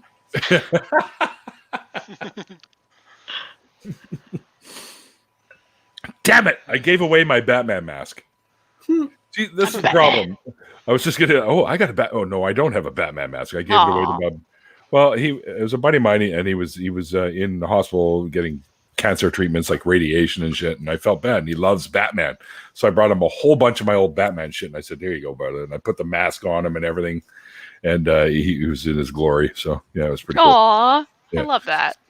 Yeah, that's rad. Okay, how much do you rock? Oh my. This is. I'm going to stop coming around here because it's like of all the nice things I've ever done, it's like all of a sudden I feel like such a fucking dick. Give somebody gum. Dude, for my wife's birthday, I got her a card. I gave somebody a Funko Pop earlier. You know, that's the extent of what I do. That's nice. Nick, I still have guess not you didn't made get a any Funko that Pop night. out of my favorite band, damn it. It's pissing me off. It's raising the bar too high. Wait, who's making fun of your favorite band? No. No, they made a Funko They Pop. still haven't made a Funko Pop out of my favorite band. Have they made it out of many musicians? I think you can get like a Alice Cooper. Oh, all over the place. Musician after musician. Metallica, you can get. Kiss, right? Of course. Let me know if they ever make an X Japan or a Guar. Yeah, I doubt it. Guar. Guar would be epic, though, as fucking pops. I'm waiting for the Tom Petty one. That's what I'm waiting for myself. But everybody who hears me talk just knows. Are we talking Tom Petty when the Heartbreakers, or are we talking Tom Petty solo stuff? Because they're both awesome. Either way. I was gonna say because my favorite one of them is "You Got Lucky." It's my favorite Tom Petty song of all time. That's a good fucking song. The synth in that song, oh my god, it's so good. Theo's out of the loop. What's a Funko Pop? It's like a Mighty Mugs but newer. Here, let me see. I'll give you an example here, Theo. Just give me one quick second. What's a Funko Pop? A Funko Pop is a waste of money. That's what a Funko Pop is. Shush! Shut your whore mouth. Grant in here. Kick him out. Not just kidding. So we cataloged all of ours recently. Yeah, you guys were taking pictures for your insurance purposes? Because we have so many Funko Pops that it necessitates cataloging them for insurance. Oh, right. We have a lot. We have like over $10,000 for us. They're worth, not that we've spent. It's a Funko Pop. I love that one so much. This one is Edward Scissorhands, one of my favorite characters because I was a big Tim Burton fan. No. Did they ever, and I don't know, and you're probably going to laugh at me because I don't know this, but did they ever make Nightmare Before Christmas ones? Yes. Of course, yeah. I need those. I fucking need those, and I need all like the hard Danny to find. DeVito penguin. Oh, I bet they are, and I bet I'll pay for my fucking ass for them. We have a Tommy Lee Jones Two-Face. Oh. We have a Two-Face of his. Wait, whoa! That's not Tim Burton. I don't care. But still, don't. He only did the first two. Then that other idiot stick goes over. That's true. Was I liked Val Kilmer Joel Batman. Schumacher? That was okay. Wasn't it Clooney that had the nipples? The movie was terrible, but the soundtrack was fucking amazing. Yes. Oh yeah. No, it wasn't that bad, but come on, man, it beat the Schwarzenegger one. You mean the movie where I'm supposed to feel sorry for the rich billionaire guy instead of the environmentalist and the person that was trying to solve global warming? Yeah. Exactly. Thank you. It's sort of like watching Falcon and Winter Soldier. Like I'm kind of on the side of Carly here. Not gonna lie to y'all that was here. only 6 episodes. I know. I turned my fucking brain off when he whipped out the back credit card. I'm like, okay, I guess that's the way we're going. The back credit card was just that was the deal breaker. It was already pretty bad, but the straw and the camel was dead after that. It's like, okay, and we're done. That's so we're going 60s Batman, are we? Okay, that's fine. I'll go with it. I think it was in Batman and Robin where Batman and Robin obviously arrive somewhere and they're about to climb up this like wall or something, and Robin goes, "Holy roasted metal, Batman!" and sort of looks at him and goes, "The metal, kick, it's holy," and I'm just like. Yeah, it was a tribute to the. Well so what happened? What happened to Chris O'Donnell? Has he done anything in a while? I was asking that the other day. Actually, we were talking about this exact thing. I think he's on NCIS. Oh, serialized TV. Right. My bad. I don't watch too much TV. Sorry, Chris O'Donnell, if you're watching this, which is extremely highly unlikely. He's gonna. But if you ever stumble on it, all right. Let me plant a flag here. You are so Canadian that we may have said something that could possibly be seen as an insult to somebody who couldn't possibly be in this live chat. You apologize to him anyway. I just want to make that clear. All right, Nick, it was for comedic effect. All right, just relax, all right? Oh, I'm sorry, buddy. Because Chris O'Donnell, we know you're watching. Well, that's what that's what these things are all about. It's just having fun, and I have guests that people have never heard of. Come on, not that everyone's heard of. Zach before this. Not even you have heard of him, apparently. Yeah. Would you like to see the show? Refresh your memory. Lay off the drugs there, hippie. Oh, right. I should take another hit. I'm with Kate on that one. I will protect you from yourself. I will be by to pick up your beer, your edibles, and anything else. I'll pick it up. I'll make sure it gets properly disposed of. You're gonna have to battle your way through my roommate's pile of boxes. I swear, some of them are alive now. Let's put it that way. Oh dear Lord! They've gained sentience. They tried to trip me on my way out for a smoke the last time, so I'm pretty sure. But mind you, that could have been the cat inside the box because he's a pretty crafty little bastard. I need to get some like tape, like maybe duct tape or something, because I have these boxes from Amazon, and Xander likes, my kitty, he likes to hang out inside them, and I discovered that he likes to hang out inside them if they've been turned over and then one side's been cut out with a knife or something, and he can get in there like a clubhouse. And I thought about maybe trying to make a cardboard jungle gym for him. Yeah, do it. My roommate did exactly that. She's got the 2 cat trees, which he infests most of the time, but she built this weird contraption out of boxes, and he loved it. So do it. Yeah. Do it. Totally do it. And they'll shred the shit out of it too, by the way. So I have to vacuum up little cardboard bits here and there all the time now. Like Xander loves to shred things, but he doesn't do cardboard for some reason. Oh, really? Well, you're lucky. Yeah. Well, but woe betide anyone who leaves, say, newspaper lying about. How about toilet paper rolls? Was he ever big on the toilet paper rolls? Yeah. He learned very quickly not to do the thing where you stand on the toilet lid and just sort of paddle it. Yeah. I broke him of that habit rather quickly, but there was once he got hold of a loose one and got into the living room with it, and well. Yeah, that's quite the neat little thing to come home to. Yeah. Oh, look, Kitty wrapped the living room. Nice. I didn't know it was my birthday. I had a Bengal, so it's one of those that's like 3 generations back. Crossbred with a Bengal, like tiger? No, Bengal is a breed of cats, so it is crossbred with a leopard far back enough. So they are. This one was a runt at about 18 or 19 pounds, and it's all lean mass. So it is a cat. But it's the size of a small dog, more it's like like, a you know. Yeah, he could reach. He could turn on the light switches, but stand up and turn on the light switches. Volkswagen, but you know. But one day he's climbing on the windowsill. Poof! He falls over because he's big. He doesn't fit on a damn windowsill, but he still thinks like a cat. So he falls into this trash bin, and it's one of those rectangular, tapered trash bins. So he falls in backwards. So I was like, uh-oh. Then I hear this, I go up, and he is folded in half. His paws are all the way up 4 paws there. He's just completely folded, paralyzed, can't move. And he looks at me, and he's sort of like, okay, you know I'm not going to keep meowing because it's in my dignity, but get me the fuck out of here. And I was just like, friggin' Canada. To what Anjar said there, I'm sort of doing it seat of my pants. I don't have a plan. It's like, I got something in the mail. It came in a cardboard box. That's the box I have. Let me see if I can draw you up some schematics for the one my roommate built, and I'll send that to you, Kate. Oh. Or use your. All she did was just, this will work. This will do this, and this. She has a tube where you can go up. Like, it depends on what you order, I guess.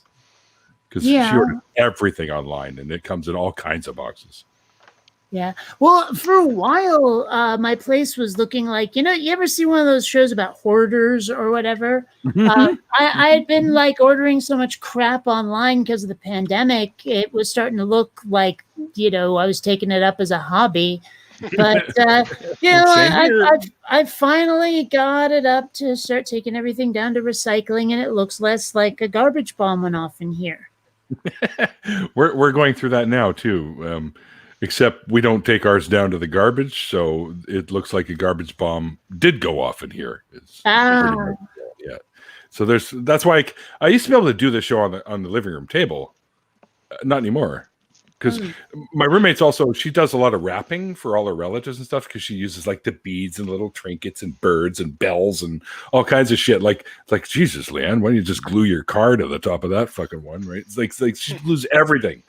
And everyone always wants her to do the Christmas wrap. So she's got boxes of this shit everywhere. And it's like, I can help you put that away. Later on. Because she also does a lot of shit online, kind of like I do. But she spends a lot of time doing that. So we never put anything away or get rid of anything. So there's a fucking pile of boxes that have been there since last Christmas. Our roommates still have the Christmas tree up. I'm just saying. So what? Whatever you do, don't light any source of fire near that. Oh yeah, literally like spontaneously combust over here. Yeah. Almost. Is it just me, or is 2021 just zipped right past compared to 2020? It's crazy. Yep. Yeah, we're in an NSYNC song right now because it's gonna be May. What's this? Jesus Hang on. Christ. This looks like it's probably. I saw that. Yeah, I actually so whenever I was making the Divine Disbelief Instagram, like I did like the hashtag search for Divine Disbelief, and I was just all like, oh, that's not just us. That's kind of cool. So yeah. Why do you think I went with Luminous? The only other Luminous I ever found was Luminous Theater somewhere in Georgia. Yeah, that's it. And fuck, that's Georgia. I mean, come on.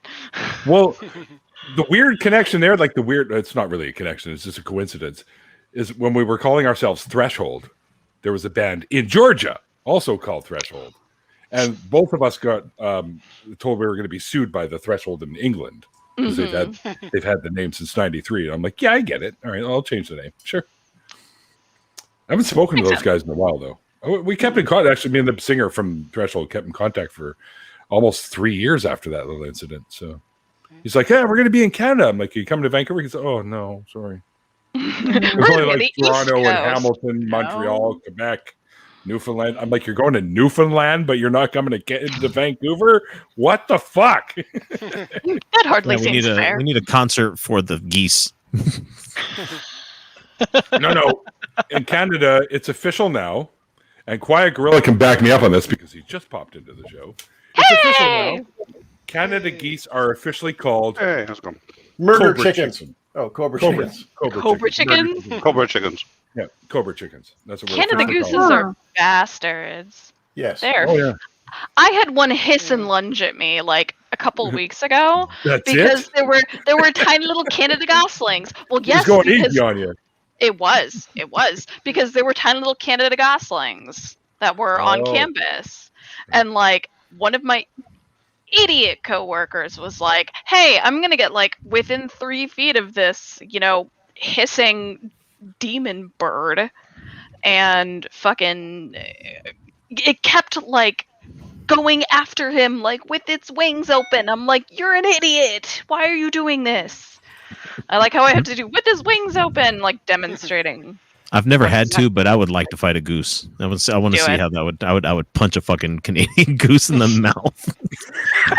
I would bet on that, dude. No, amazing. You lift your hand and they're going for the fucking femoral artery. I'm telling you. Yeah, Canada gooses are bastards. I can't even call them Canadian geese because of Letterkenny. They always call them Canada gooses. That's just wear some iron fucking plate greaves. So they're geesin. That's the plural. There's a reason we put the loony on the loony. Gossipy. There you go. It's Canada geese are assholes. Actually, I have a 1967. Well, I had one. I gave it to a coin collector friend of mine. 1967 silver dollar Canada goose coin that I had for years and years. But a buddy of mine was like, "Holy shit, I haven't seen one of those in forever." I'm like, "Why do you collect?" He's like, "Yeah." We go, "Here you go." And I just gave it to him. It's probably worth about $30, give or take. But yeah, it was really cool. And I used to use it when I played Yu-Gi-Oh! Because you either need dice or a coin or something to see who goes first. So I always used the big coin. And it blew the kids away. They're like, "What is that?" I'm like, "It's a silver dollar." They're like, "Real silver?" I'm like, "Yeah, it's real silver." And like they're staring at it. I'm like, "Dude, can we play? Like, I'm here to play. What are you doing? Give me my fucking dollar back." No, goddamn kids. I went through like all of my old collectibles to see if they were worth anything, and no, like everything I had that seemed like it should be worth something, I had to have the second edition or something, the one that's worth 89 cents, where the first edition's worth $500. One of those deals. Yeah, I've got a few of those. I got a few of those. Oh, it's dumb because I had the original Teenage Mutant Ninja Turtles when they very, very first came out. They were black and white. Who the hell did we just lose? X. He said he had to go. Yeah, okay. So I missed the private chat message. Yeah. Oh, that sucks. Okay. Yeah, X is X. X has been X'd. I had shit. What the hell was it? I don't know. Teenage Mutant Ninja Turtles. Yeah, there we go. I did have the original figures of those with the little brown wooden things that they came with. Oh, you did not just say that, Brian. What?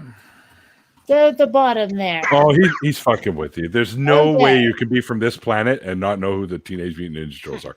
Oh, that's what it was. I had the very first Teenage Mutant Ninja from book 1 up when they were black and white before they started colorizing them. And of course my cousin has all those now. They were so much more brutal too. Oh yeah, that was a different. Oh yeah, Casey Jones was insane. Oh yes, he was. Like wow, and you see the movie versions of them. They're like, oh, they tamed them down so much.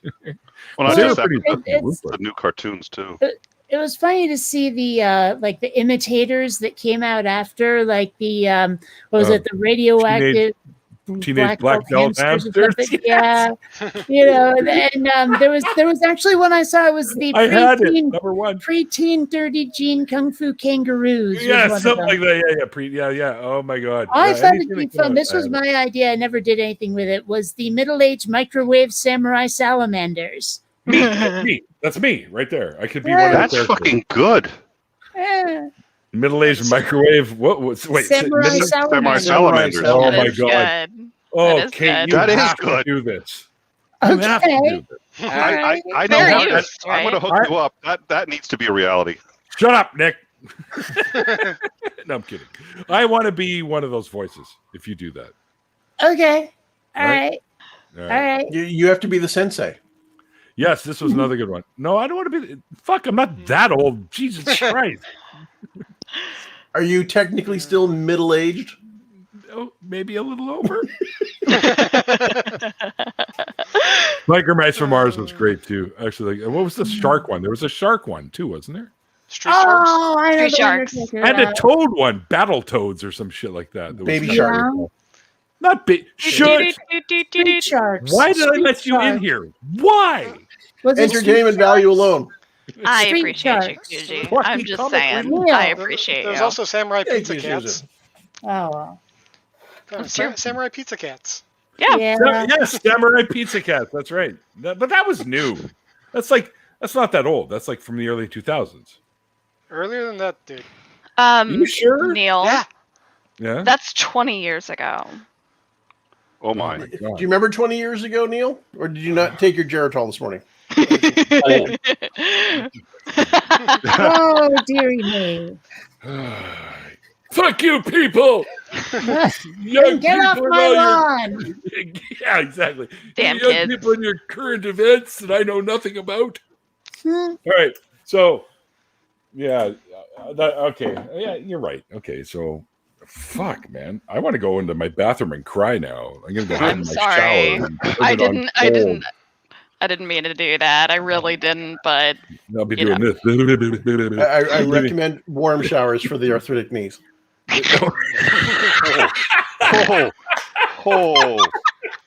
Shots fired.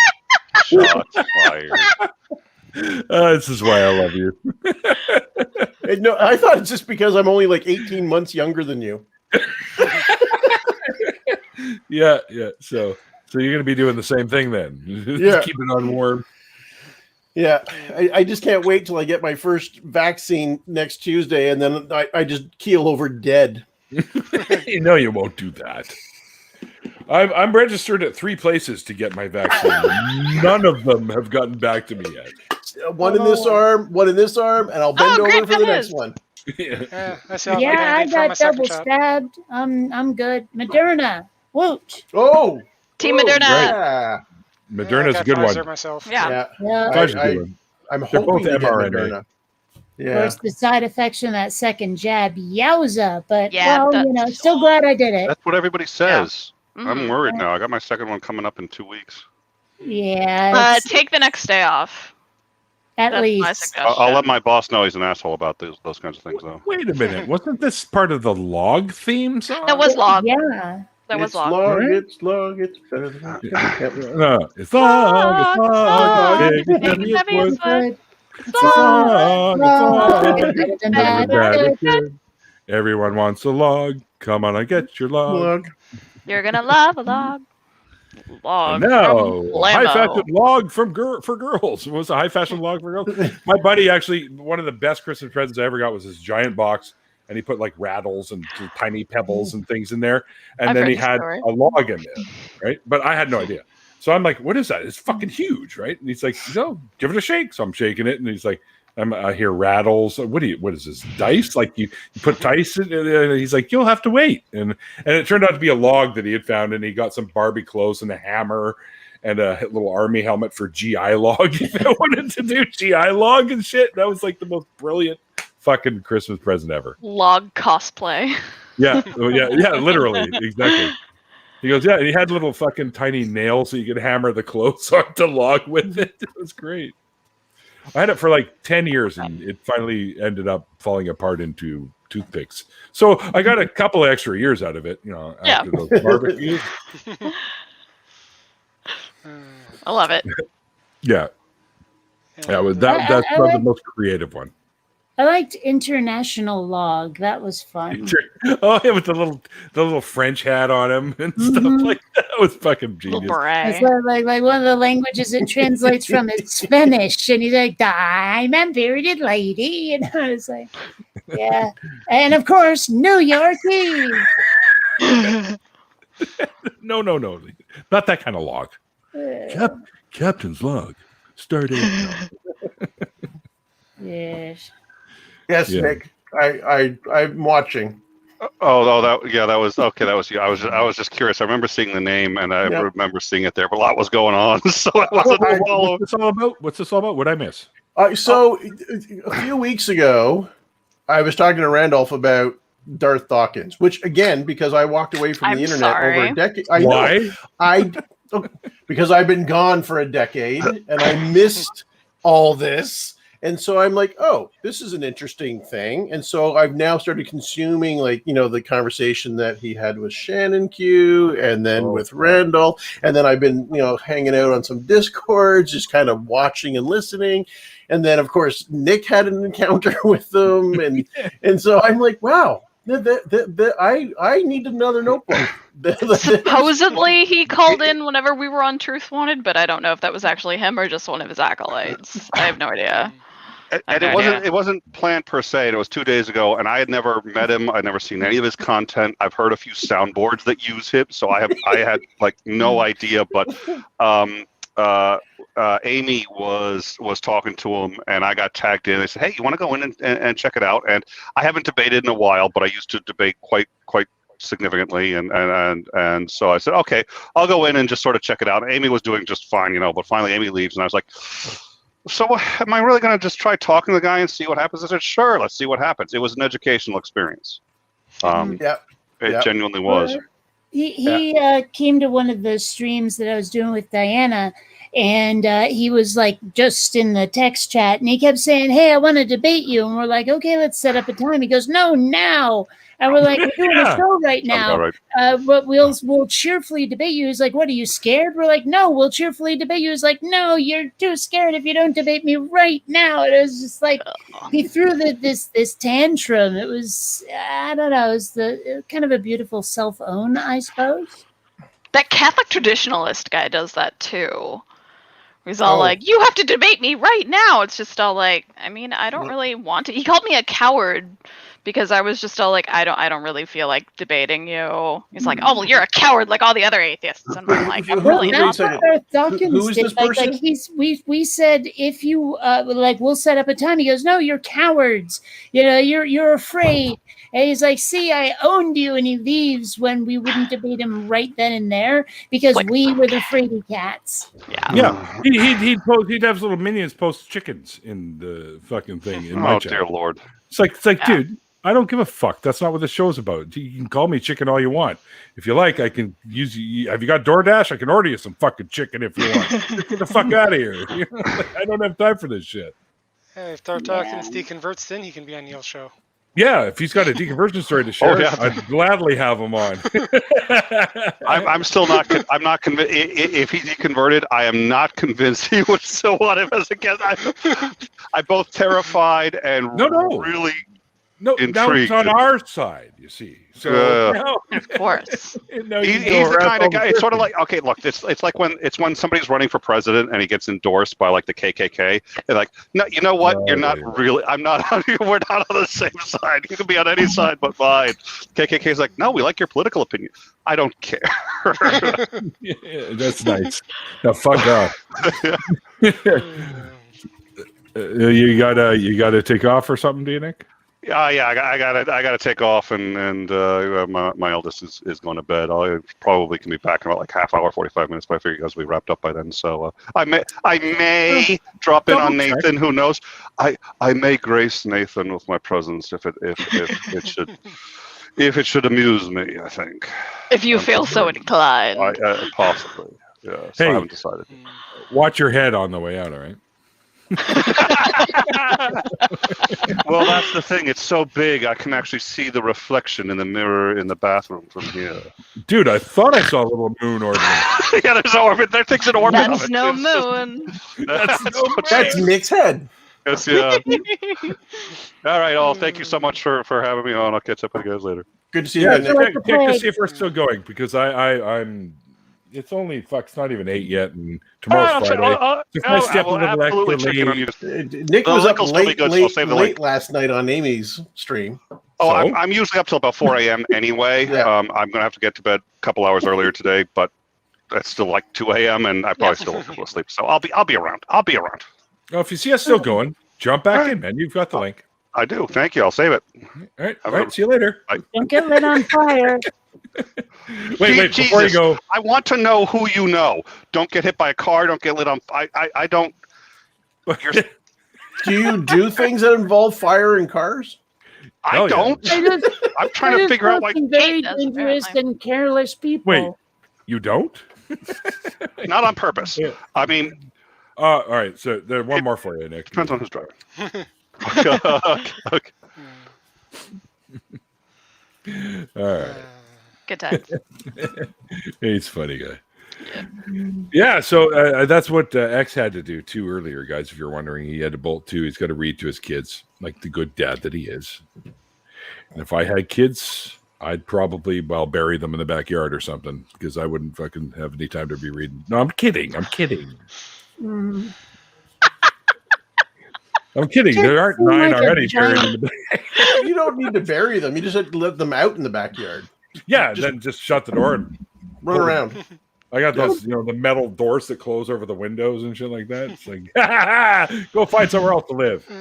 Kids do seem like an awful lot of time wasting. You know, they suck away a lot of your time, is what I'm saying. You have read Selfish Gene, right? Yeah, I have. Yeah. Like, you're supposed to have genetics that want you to reproduce, that make you want to reproduce. No, not so much here. Listen.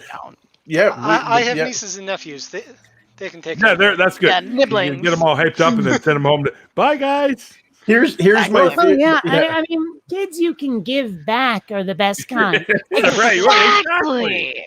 Don't tell your mom I taught you how to play poker. See ya. Yeah. My partner and I say that we were educated outside of the reproductive cycle. So just kind of. Yeah, but we figured that here's the theory. You can never be the perfect parent. You can be the perfect aunt or uncle. Exactly. So we're like, hey, you know what? All those things your parents won't let you do, come over to us. You come over to our side. Yeah. And so one of our nibblings is now let me do the math. Did you say nibblings? Yeah, that's the gender neutral term for nieces and nephews. Oh, you're kidding! I had no idea. Yeah. And our nibbling actually is gender non-binary right now. They're 14. Okay. They're exploring their options, and so I'm like, great, okay, let's do this. Like, tell me how you want me to refer to you. You're now our nibbling, and in fact, their parents are not entirely happy because they, for a period of time, lived with us when there was a bit of a stress in the family relationship, and they came home one day from daycare and announced that they were going to get married and they were going to wear a dress and their boyfriend was going to wear a suit. And I'm like, why? And they're like, what do you mean why? I'm like, well, why can't you wear a suit and they can wear a dress? Well, because they say so. Well, who's the they? And so I spent 2 hours unpacking that with them when they were 5, and now they're 15 and they're questioning their gender. So you're the best kind of horse to influence. That's right. That's right. Makes me happy. I'm being somewhat blamed for this. Not blame. You're the reason. Take that blame with pride. Just question everything. Yeah, that's right. Yeah. And that's not a fucking bad thing. So they can be mad at you all they want. Yeah, and it's a good thing. Yeah. When they were living with us, my partner's huge into gardening, and she said, "Listen, it's the springtime. We're going to go start up the garden, and we would order in 1,000 ladybugs for the aphids on the rose plants." And so we had this box of ladybugs that we were going to release into the garden, and we're like, "Come out! You can actually see. You can we'll show you how to let." And she says, "No, I can't go in the garden because it's dirty." And I'm like, "What?" And so we dragged them outside. We got them their own little rubber boots and little gardening gloves. And we're like, get in the dirt. You're gonna watch. So wholesome. Yeah. So we were pushing back at an enculturation that was, dirt is dirty, and boys are boys and girls. Or oh my God. I used to eat dirt and drink out of the garden hose and drag my friends through dog shit on the lawn because I was a dick. But and we survived. Yeah, right. You see, me too, as a child of the 60s, I was raised by parents who were like, you just go figure it out, right? Go do things. As long as you don't kill yourself or your siblings, then go do your thing. And so you get a cut, I'll put a Band-Aid on it and some Bactine, which stung like shit, even though they told you it wouldn't. By the time I was 2, I had been in the emergency room 3 times. So I was a regular visitor. I had my How many bones have you broken? It was like when Norm walked into tears. 2 in 3 places at the same time. Oh my God. I had a spiral fracture of my tibia and my fibia by jumping off the roof of the house into a snowbank. That's a very Canadian statement right there. It was, yeah. Very Canadian. I fell off the roof, but I didn't do that kind of damage. Now, I also jumped off the roof in a parachute made out of garbage bags and shoestrings. I did that too. But I had the presence of mind to jump into the pool. So, I didn't. It was a giant bush, but still. Yeah. I survived. I didn't break a bone until I was in my 40s. Really? Yeah, but I made up for it because I broke my wrist in 3 places. But even better, the doctors who did the X-ray thought it was only sprained until I came back for my follow-up.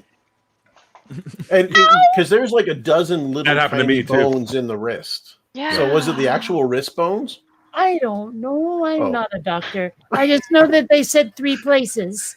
Yeah, I made it to 32 before I broke my ankle in 2 places. I had a dual fracture. Yeah, and I was at Faithless Forum a couple of years ago. I was the one who was like hobbling around in the boot.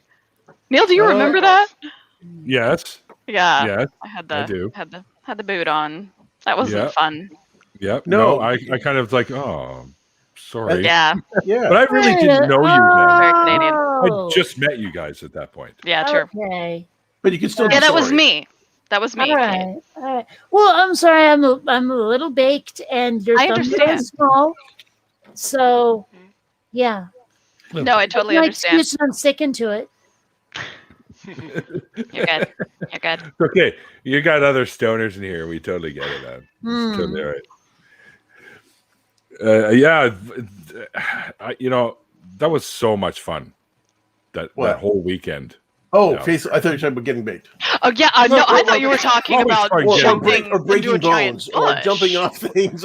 This is my plan, though, because what I'm going to do is I'm going to jump in the car. Well, I'm going to actually trade in the piece of shit that I have for something better. And I'm jumping in the car as soon as they open the fucking borders, and I'm doing the tour. And you guys are the first place I'm coming to, because you're the first place I can hit, right there in Oregon. Come down there, and then it's going to be Bionic Dance. I'm going to hang out with Bionic Dance. And then I'm going to head down to see Jenna Miu and a bunch of folks in California like Ease, and then swing on over to Texas again. Go to Utah and CX. Oh yeah, I should do that too, of course. You should do that. The border's open going down, right?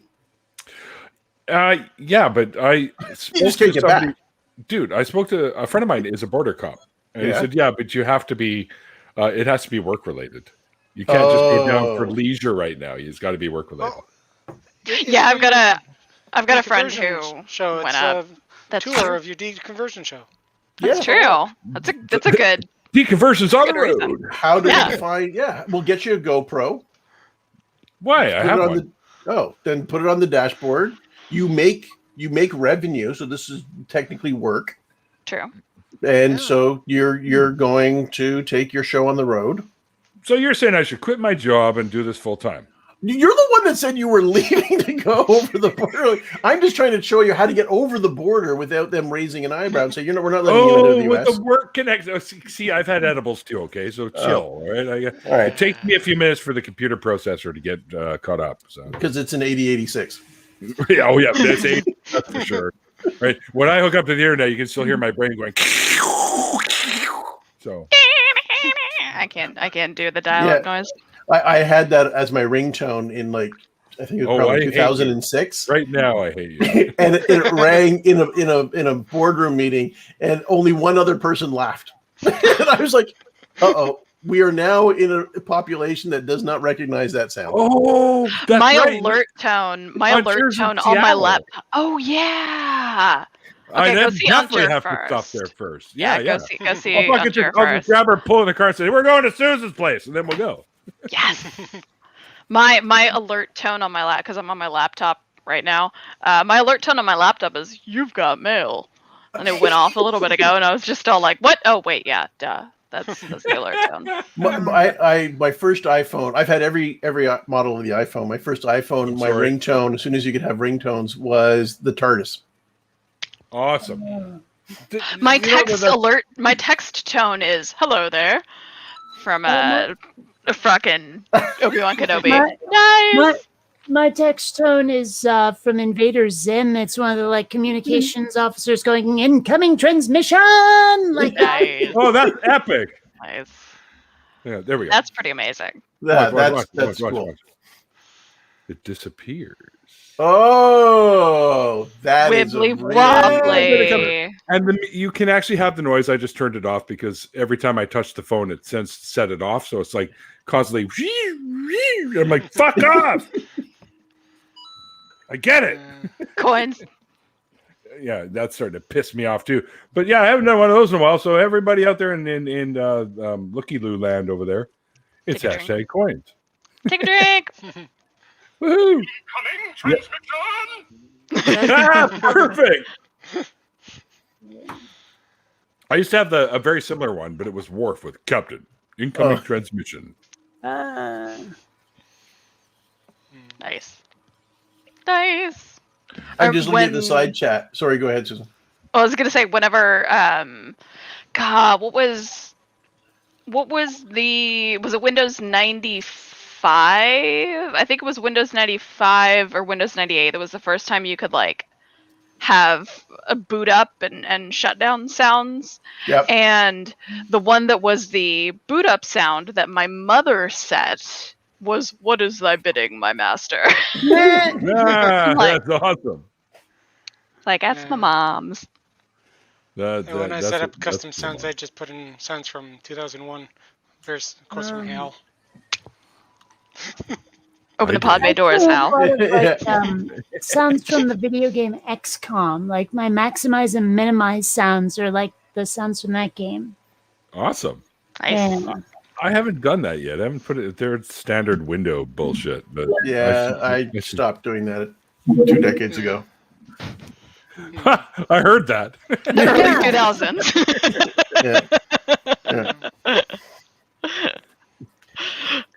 Back before there was really actually any community on the internet outside of bulletin boards and ICQ, that's when I had more time to spend doing boot up sounds on my PC. And now the PCs boot so fast. I mean, yeah, there's no point. There's no point. Yeah, my new laptop is so zippy. I love mine. It's Alienware. I just love staring at me all the time. Hi, little alien dude. Oh, never mind. Sorry. And once Randolph says I sound like Worf. I didn't think I actually sound like Worf. I got a deeper voice for sure, but if you were any other man, I would kill you where you stand. How about that? I mean, it doesn't sound like Worf, but it sounds good. Equally alien. I may have to put you on my animations. Oh, I could do all kinds of stuff. Yeah, you ain't heard nothing yet. Can you do can you do a good sort of drill sergeant type? Let me see if I can conjure up some of those stereotypical drill sergeants I see in the movies all throughout Harley the Ermy. Yes, exactly.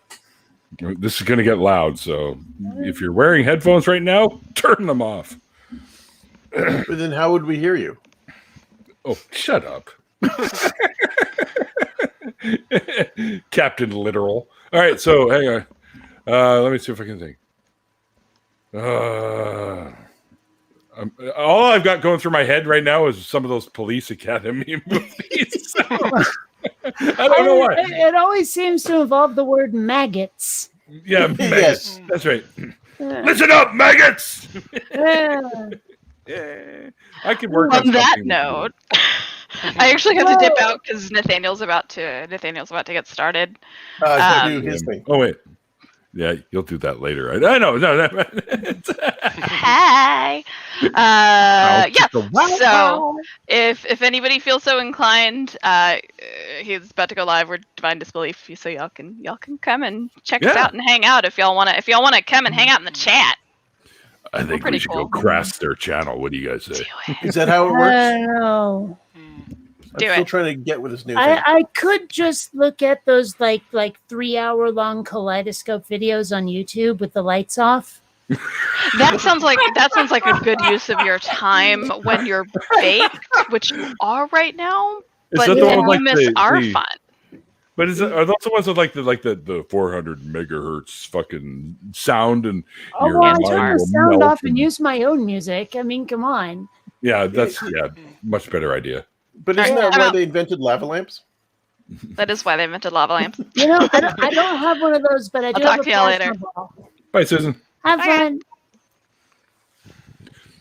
I hope she doesn't trip and fall face first into mud. Why? Because that would be bad. I don't want that to happen. What brought that on? She only has to walk like. I'm just wishing her. I'm just wishing her well. I would be worried if she tripped and fell into mud inside of her own house. Yes. Yes, I'd be wondering where they lived. Yeah. Why do you have mud in your house? Shouldn't you be worried about their mud being in your house? Where did the mud come from? Randolph, well, if there isn't any mud there, then the likelihood of this disaster befalling her drops dramatically. See?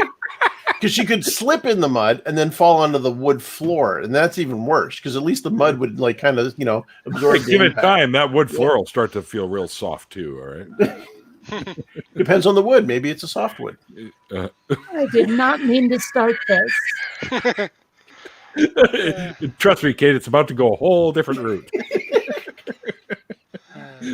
Oh, is that, reach a certain age. Is that from the Elmus flaccidus? Is that that softwood comes from? Like balsa? Yeah, it's one of those woods. Balsa. You take that and say, "What the hell? Where are we going here?" You get it. You steam it for a while, and it gets really bendy. Yeah, that's what she said. Okay, Master Splinter. Did you call him Major Splinter? Master. Oh, I said Master. You're a Major Splinter. It's funny. I put the mask on one time, and I came back in from having a smoke, and I forgot to take it off, and I took a picture, and I put it on the internet. I said, "See, I'm wearing my mask," and who was it? Kate. What the hell's her name? Anyway, not this Kate. Different Katie. Oh, yeah. Katie. I can't remember. Huh? Never mind. No. From England. Trans Katie. Definitely not the one I'm thinking of. Oh, I know who you mean. Yeah. All right. Right. She says, "You look like Shredder." Yeah. I'm like, I do? All right, that's it. I got to get a costume now. So that's my next mask. Is I'm going to get the whole Shredder thing. I have noticed that like the face masks that I have, they're like disposable surgical ones and they're black. And when I'm walking around outside, it makes me look like a Street Fighter or Mortal Kombat character. It really does. Yeah. Have you noticed how much more attractive everyone is with masks on? Hold on, hang on. Are you sure about that?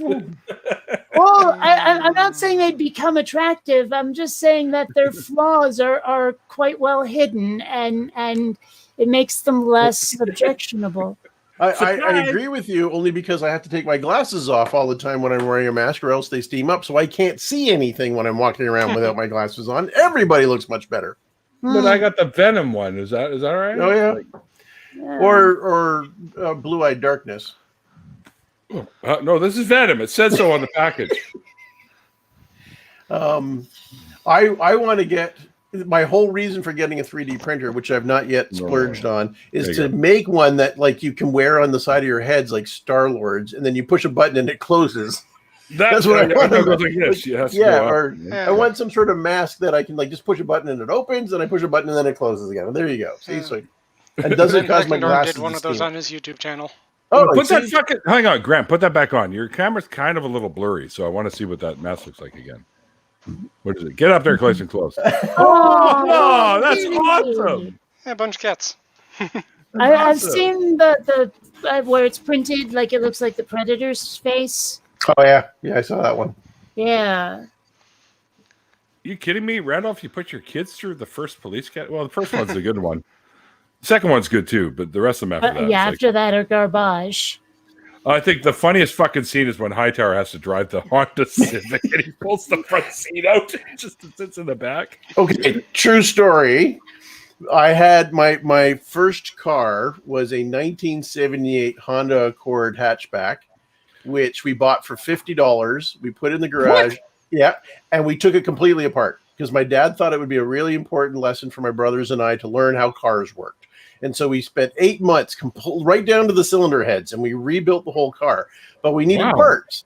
And the Hondas in the 70s were interchangeable. So we bought a 1976 Honda Civic, the little boxy one. Yep. And my brother, who is 6'8", drove it home so we could dismantle They it. made them that way. So you could just... Yeah.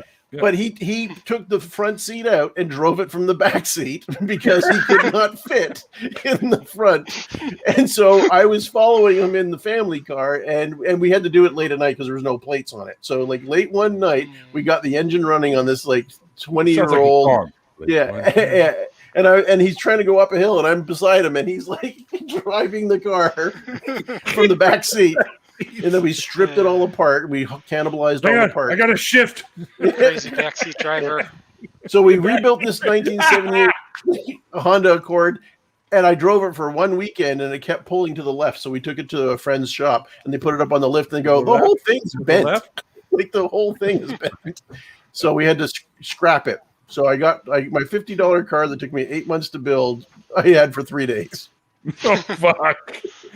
Oh my god! It's like when I did I got one of those little Vegas, the Chevy Vegas. Oh yeah. I remember and I had it fucking made a little bit bigger up front, whatever they go, boring it out or whatever. And I put in a 350 small block in the fucking thing, painted it cherry red or candy apple red or whatever the popular one was in. Big ass fucking tires on the back. I'm at 3 Road in Blundell. And I'm like, oh, my turn to go. And I go, and this fucking samurai came from out of nowhere and fucking T-boned me. And that was it. I'm like, I just put the engine in as the car's flying through the air. I painted ours candy apple. They wrote red it off. Yeah. with red trim clad and rollers. What? I painted the car with red trim clad rollers? Paint. With rollers, yeah. I didn't have any auto body skills. Oh my goodness. It was great. It was black on the bottom and was candy apple red on the top. I put a sunroof in that I got from a scrapyard for $20 with a jigsaw. People are weird. It was great. The amazing thing is you didn't sever off a finger. No. Remember, I was a fire rescue medic. I'm always worried about losing digits. I wear my goggles. I wear my gloves. Yeah, I've been working on my e-trike with Dremel and everything. Oh, putting various different parts in. E-trike, cool, very cool. Yeah, very cool. Custom build, just very cool. Do they? I had every time I'm out on the road and I see there's a lot of Teslas out there now. You can see them; they stand out, right? Yeah. Are there any 2 doors? No. Well, all 4 doors. The original one, the Roadster? The Roadster was 2 doors, but everything else is 4. However, that being said, I mean, it's not a prediction because anybody can read the news, but there's going to be an explosion in the market with electric vehicles in the next 18 months. Oh yeah. Hyundai's now got a whole new platform. They're sharing the technology with Kia. Like everyone is getting on board the market. Yep. So I think you're going to see this is the next 24-month cycle. It's been a long time coming. It is. It really is. And in fact, I'm probably going to make the leap in the next 24 months because I like the technology of Tesla, but won't spend the money. Like I can't. Now there's this new kind of battery that they've come up with that they can actually incorporate into the body of the vehicle. Yep. That you don't actually have to put the fucking giant batteries in the back of the cars anymore. So the new platform for Hyundai and Kia. These are my batteries. Oh wow.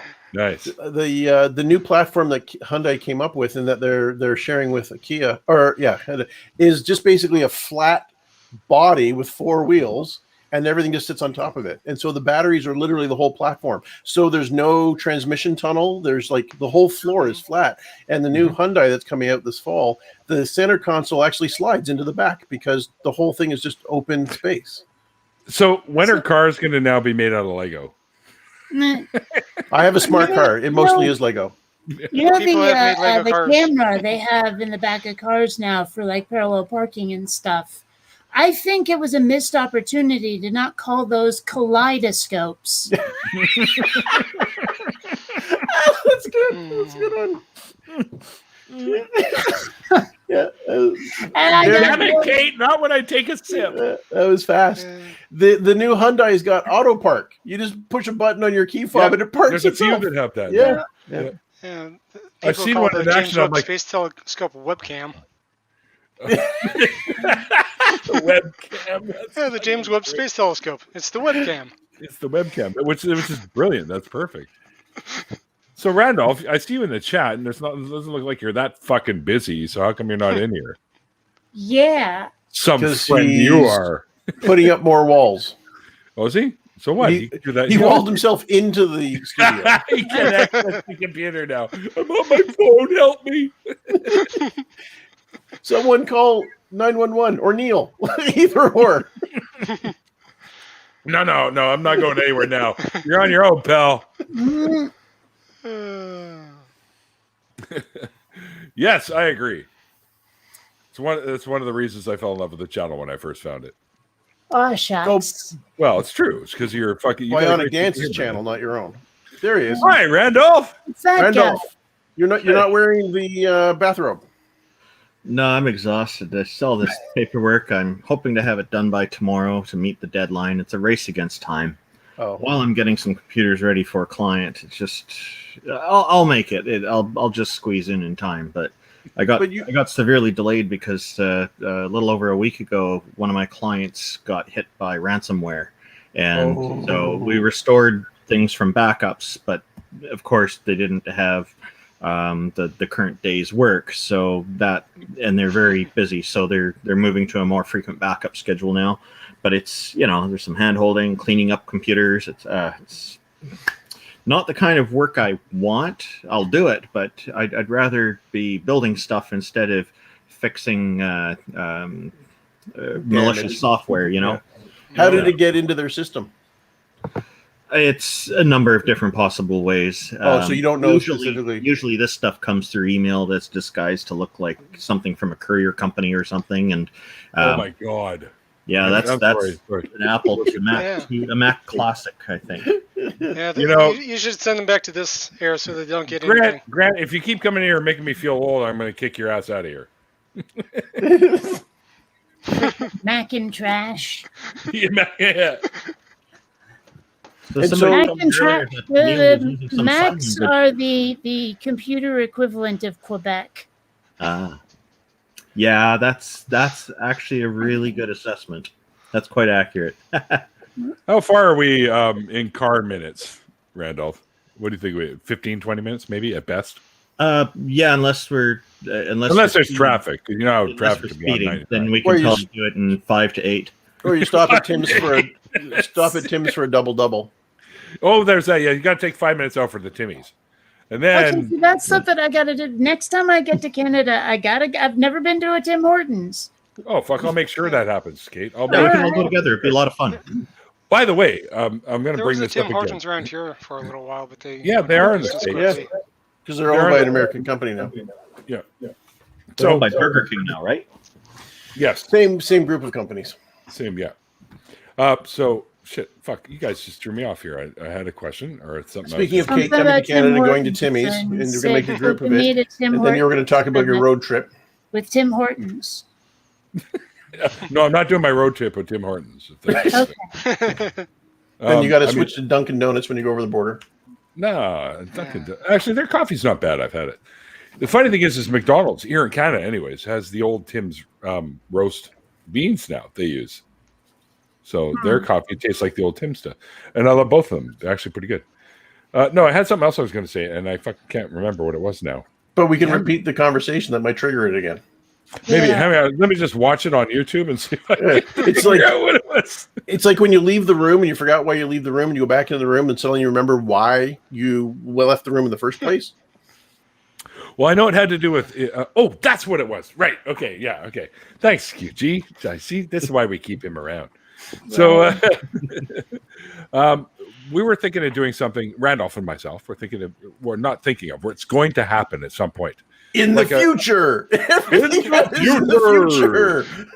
In a world. No, I mean, so that voice is so awesome, Neil.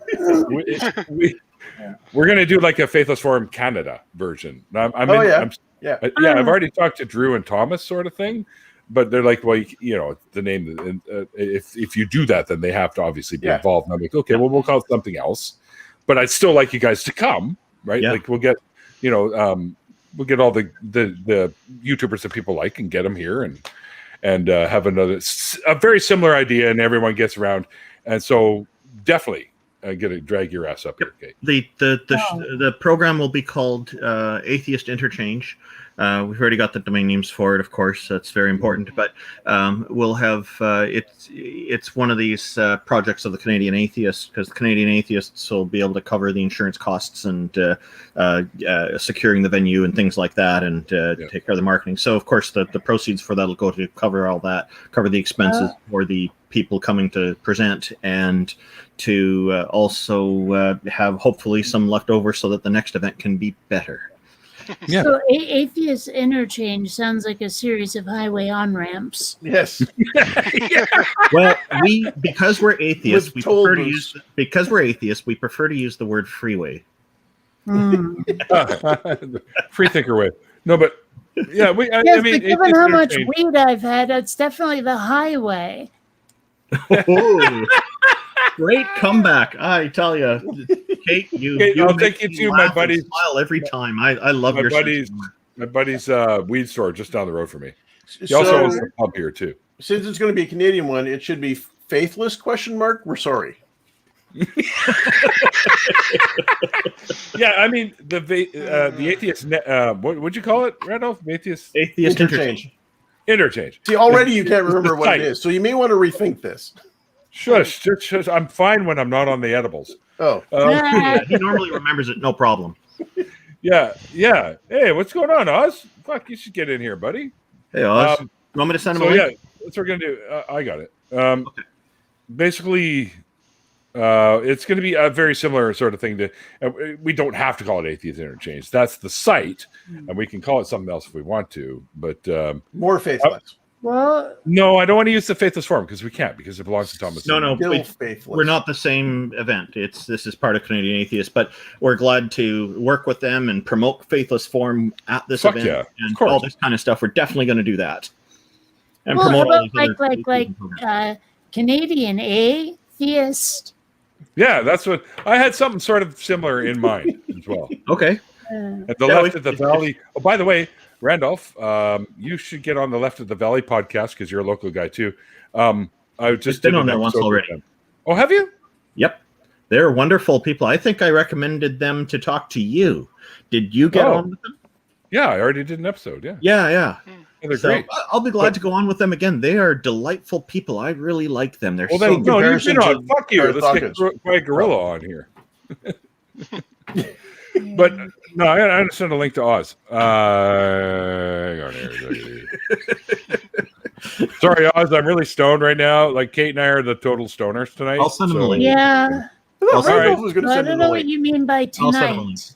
You see what happens when Mikey's not here? It all goes to shit. Just tonight. I know. You're like me, man. It's like every night. It's like,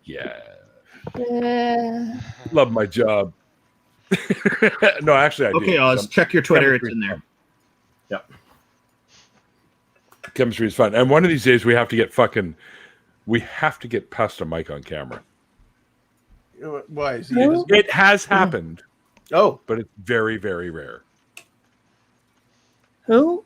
Pastor Mike. He's one of the folks. Pastor Mike. Okay. Yeah, For some reason, I was hearing Custom Mike, and I was very That's confused. The third one. There's Mikey Famine, Pastor Mike, and Custom Mike. And when they combine, they form Voltmite. Yes, Mega Mike. Mega Mike. You don't want to take on Mega Mike. Well, maybe if we team up with all the other Mikeys, we have a chance, right? Yes. What do you call a bunch of Mikeys?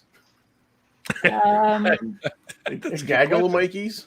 No, gaggles. A murder of Mikeys.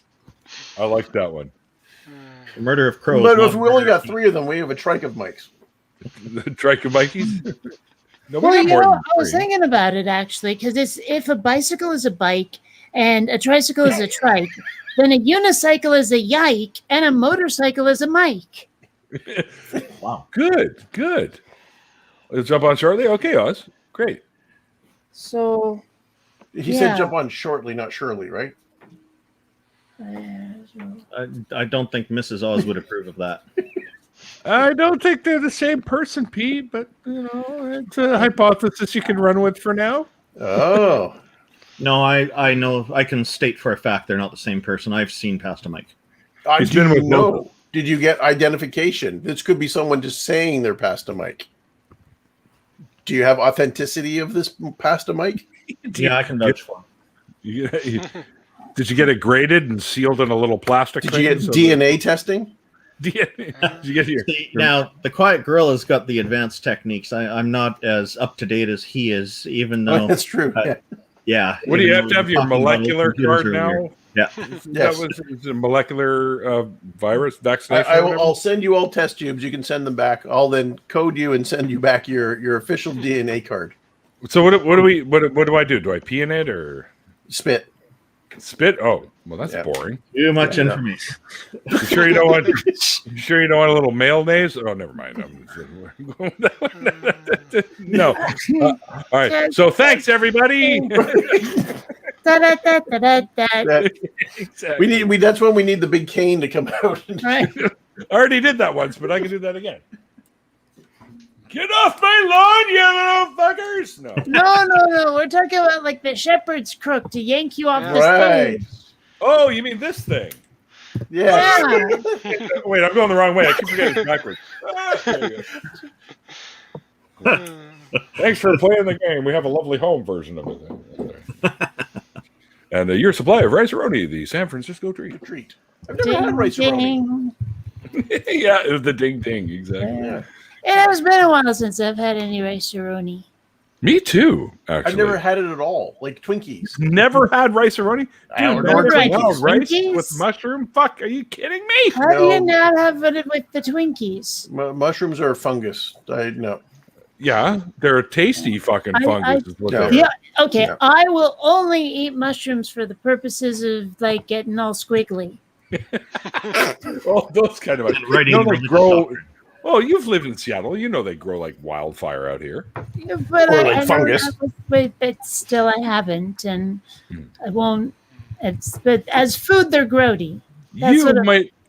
Well, yeah, but that's why you hide them in chocolate or pizza. No, don't. No. I mean, like the fucking mushrooms on pizza and shit. That's gross. Don't do that. No, what? I like mushrooms. No, they're grody. No, they're fungus. Icky. They grow on a forest floor. Thirsty. They're they grow in food. Family is athlete's feet. Yeah, it's gross. Athletes. Okay, I don't like mushrooms anymore. Suddenly. Toe jam. I told you. Yeah, I like mushrooms. I'm sorry. I like shiitakes, button, you name it, man. I love them. Randolph. I try. I've tried, but I can't. I just can't eat mushrooms. Oh, I love them. I love them. Try it. Yeah. Right out of the bag. Just Hey, wipe off the goo and just shove them in there. There's something I saw in the store a while ago, and it's not on the shelves anymore. It was Twinkie cereal. And oh my god! I was curious. I was curious, so I bought a box, and it tasted exactly like birthday cake frosting. Wow! Oh, yes. Wow. I mean, exactly like just some Duncan Hines vanilla frosting. Actually, Kate. So, go ahead, QG. I'm going to cut in right after you, though. Well, I was just going to say that's one of the things that I find about the U.S. when I go to visit. The variety of breakfast cereals they have in the U.S. They got like 4 rows of it. In Canada, we've got like half a row, and it's like granola and oatmeal and look, Graham. We got Reese Puffs and Captain Crunch. But where do you think they're coming from? Yeah, okay. Yeah, but you go down to the U.S. and they've got like chocolate-covered cake sprinkles. It's like chocolate frosted sugar bombs. Yeah, exactly. Calvin and Hobbes. Uh-huh. All right, so I remember because the U.S. always had all you could get cereal like you get down there, but not everything. So we would go across the line to buy cereal. And I remember coming back from over the border. You guys got anything to declare? I go, yeah, I think we purchased about 22 boxes of cereal and 8 4-gallon jugs of milk. And the guy's like, what? Over here. No, he goes, what? I'm like, yeah, a whole shitload of cereal and milk. Why? Oh, we're throwing a cold cereal dinner party. What? He goes, fuck off. I don't believe you. I go, well, here's the receipt. I give him the receipt. And he looks and he goes, just go. He didn't even know what to do with the information. He's like, yeah, we could have had to have paid duty on that. But he's like, you know what, fuck, just go. I'm not wasting my time filling out fucking paperwork for your cereal. Like, go. Yeah. Meanwhile, we had 17 cartons of smokes. Yeah. No, I'm just kidding. Yeah. You know, think about there was something we used to go up into like Quebec, Montreal, whatever for, and came back over the border to Vermont. And I can't remember what now, but there was something we could only get up there. Poutine. No, it wasn't that. Smoked meat sandwiches. Yes, Montreal smoked meat. Yeah. Yeah. Because you can't export it, actually. You can't get Montreal smoked meat down there. What else do we do in Quebec? Good. I know. So it apparently has to do with the water content. Almost pretzel-like bagels you have. Yes. Oh, yeah. Yes. That's what it is. You should be able to... Bagels, you should be able to play 3 periods of hockey with. Yeah. Okay? Like, they're nice and crispy, hard on the outside, but still nice and soft and chewy on the inside. No such thing as cinnamon raisin or blueberry or that's round bread with a hole in it. That's white people shit. Yeah. Well, like when I was a kid in Vermont, there was the Burlington Bagel Bakery, and if you got there early enough, you could get the bagels just as they're out of the oven, and they're still steaming and squishy. And I want one of those again so bad. They were so good. My mom used to make them at home, and she made them that style. Yeah. What did she put in the water when she boiled them before she baked it? I don't know. Fuck, dude. I was like 5. I don't know. She'd make them, and I'd be like, yeah, I'll take 5, and then fuck off and eat. Like, you have to, because when I moved out here to the West Coast, I couldn't get good bagels anymore, and I spent like 5 months trying to figure out a bagel recipe. And the trick is apparently boiling them, but some people put lye, some people put sugar, some people put honey. So I know you put lye. Yeah, so the lye gives it that really crusty, hard, crunchy, almost like a pretzel outside coating before you cook it. And you say honey, and that seems to ring a bell with me too. Okay. Because it gives it that slightly sweet taste to it. Very slightly, but it's a nice flavor. Yeah, it is. It is. I mean, I threw away bags of flour that I ruined doughs. It was like, nope, wrong, nope, wrong. I was very bored trying to recreate good bagels. Oh, you were going to say something, Randolph? Oh, I was just saying the word honey rings a bell with my wife whenever I say it. Oh, well, yeah. Oh, Randolph almost went to the bounce chicka wow zone. Yeah. Oh man. Okay, a couple of nights ago, my neighbors were doing the nasty, and I knew this because their headboard was smacking into my wall while I was trying to fall asleep. And because I was trying to fall asleep, I didn't have the presence of mind to do the right thing. Like what I did was pound on the wall to make them shut up. What I should have done was open up my laptop and find 70s porn, like 70s porn. Oh, yes. To get the bounce, that, and crank it as loud as I can, and they'd probably be amused and get the hint. Or get out your drum set and join them in rhythm. Yeah. Welcome to KPRN. Sound of the 70s. Or your divers scorecards. 10 out of 10. Diverse scorecards. And there was a time I was living on the first floor of an apartment, and I thought people above me were really noisy, so I ended up becoming friends with them. And I was like, "Why are you so noisy up here?" And I was like, "No, they're the people on the 3rd floor. Imagine how loud it is for us." Oh my goodness! Are you kidding? Wow. No, not kidding. Wow.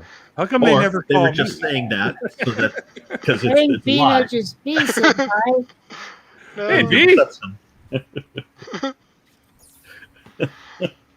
They're too proud to admit it. She noticed you. Yeah. Oh, B, no, just B. Good to see you. Hey, she noticed Randolph too. I'm just kidding. Hi, B. You're welcome in. I'll probably have to send a link because I don't think she's in any of the groups that we're. I can take care of that. All right, thanks. Randolph is my new producer. Yes, welcome. Because Mikey OD'd on edibles tonight and couldn't hang out with us anymore, so he had to go. That's where he went. What a maroon. I know, right? It's a rookie. We'll have to teach him. We'll have to teach him the way. Yeah. This is the way. He's young. He's young. If I went back in time and told my 15-year-old self that at 45 I'd be getting high and it'd be perfectly legal, I wouldn't have believed me. I know. If I went back to 15-year-old me and told myself, you're still going to be getting high at 54, I would have said, great, awesome. I hope the weed's better in that time. Is it? Or do you just not remember it well? Yeah, it's probably the case. Yeah. No, it's actually much better nowadays. I mean, we used to get, Maui Wowie and shit like that, like the stereotypical tie stick, and those were the big ones in the 80s, late 70s, early 80s. But yeah, once they started doing the hydroponics and all that stuff, the THC level just started going up and up and up. I remember the first time I ever smoked a marijuana that was rated at 25%, I think, THC level. Wow. Yeah. The ones I currently use are usually around 19 to 23 in that range. But we had one that was 25. It was one of the original OG Kushes that came out. And we were at Whistler Mountain, which you guys might know. And we're out there, we're out in the back, and we're staring up at the stars. It was summertime, it wasn't wintertime, so there were no fucking dickhead snowboarders and shit. But right. We're drinking beers and we're lying out in the back and we're smoking this. I'm like, what is this? He goes, oh, I got this on my buddy. It's this new weed they're growing. It's all hydroponic shit, like solid hydroponic. They got special lights and yada yada. And I'm like, oh, right on. So I smoked it and I was like,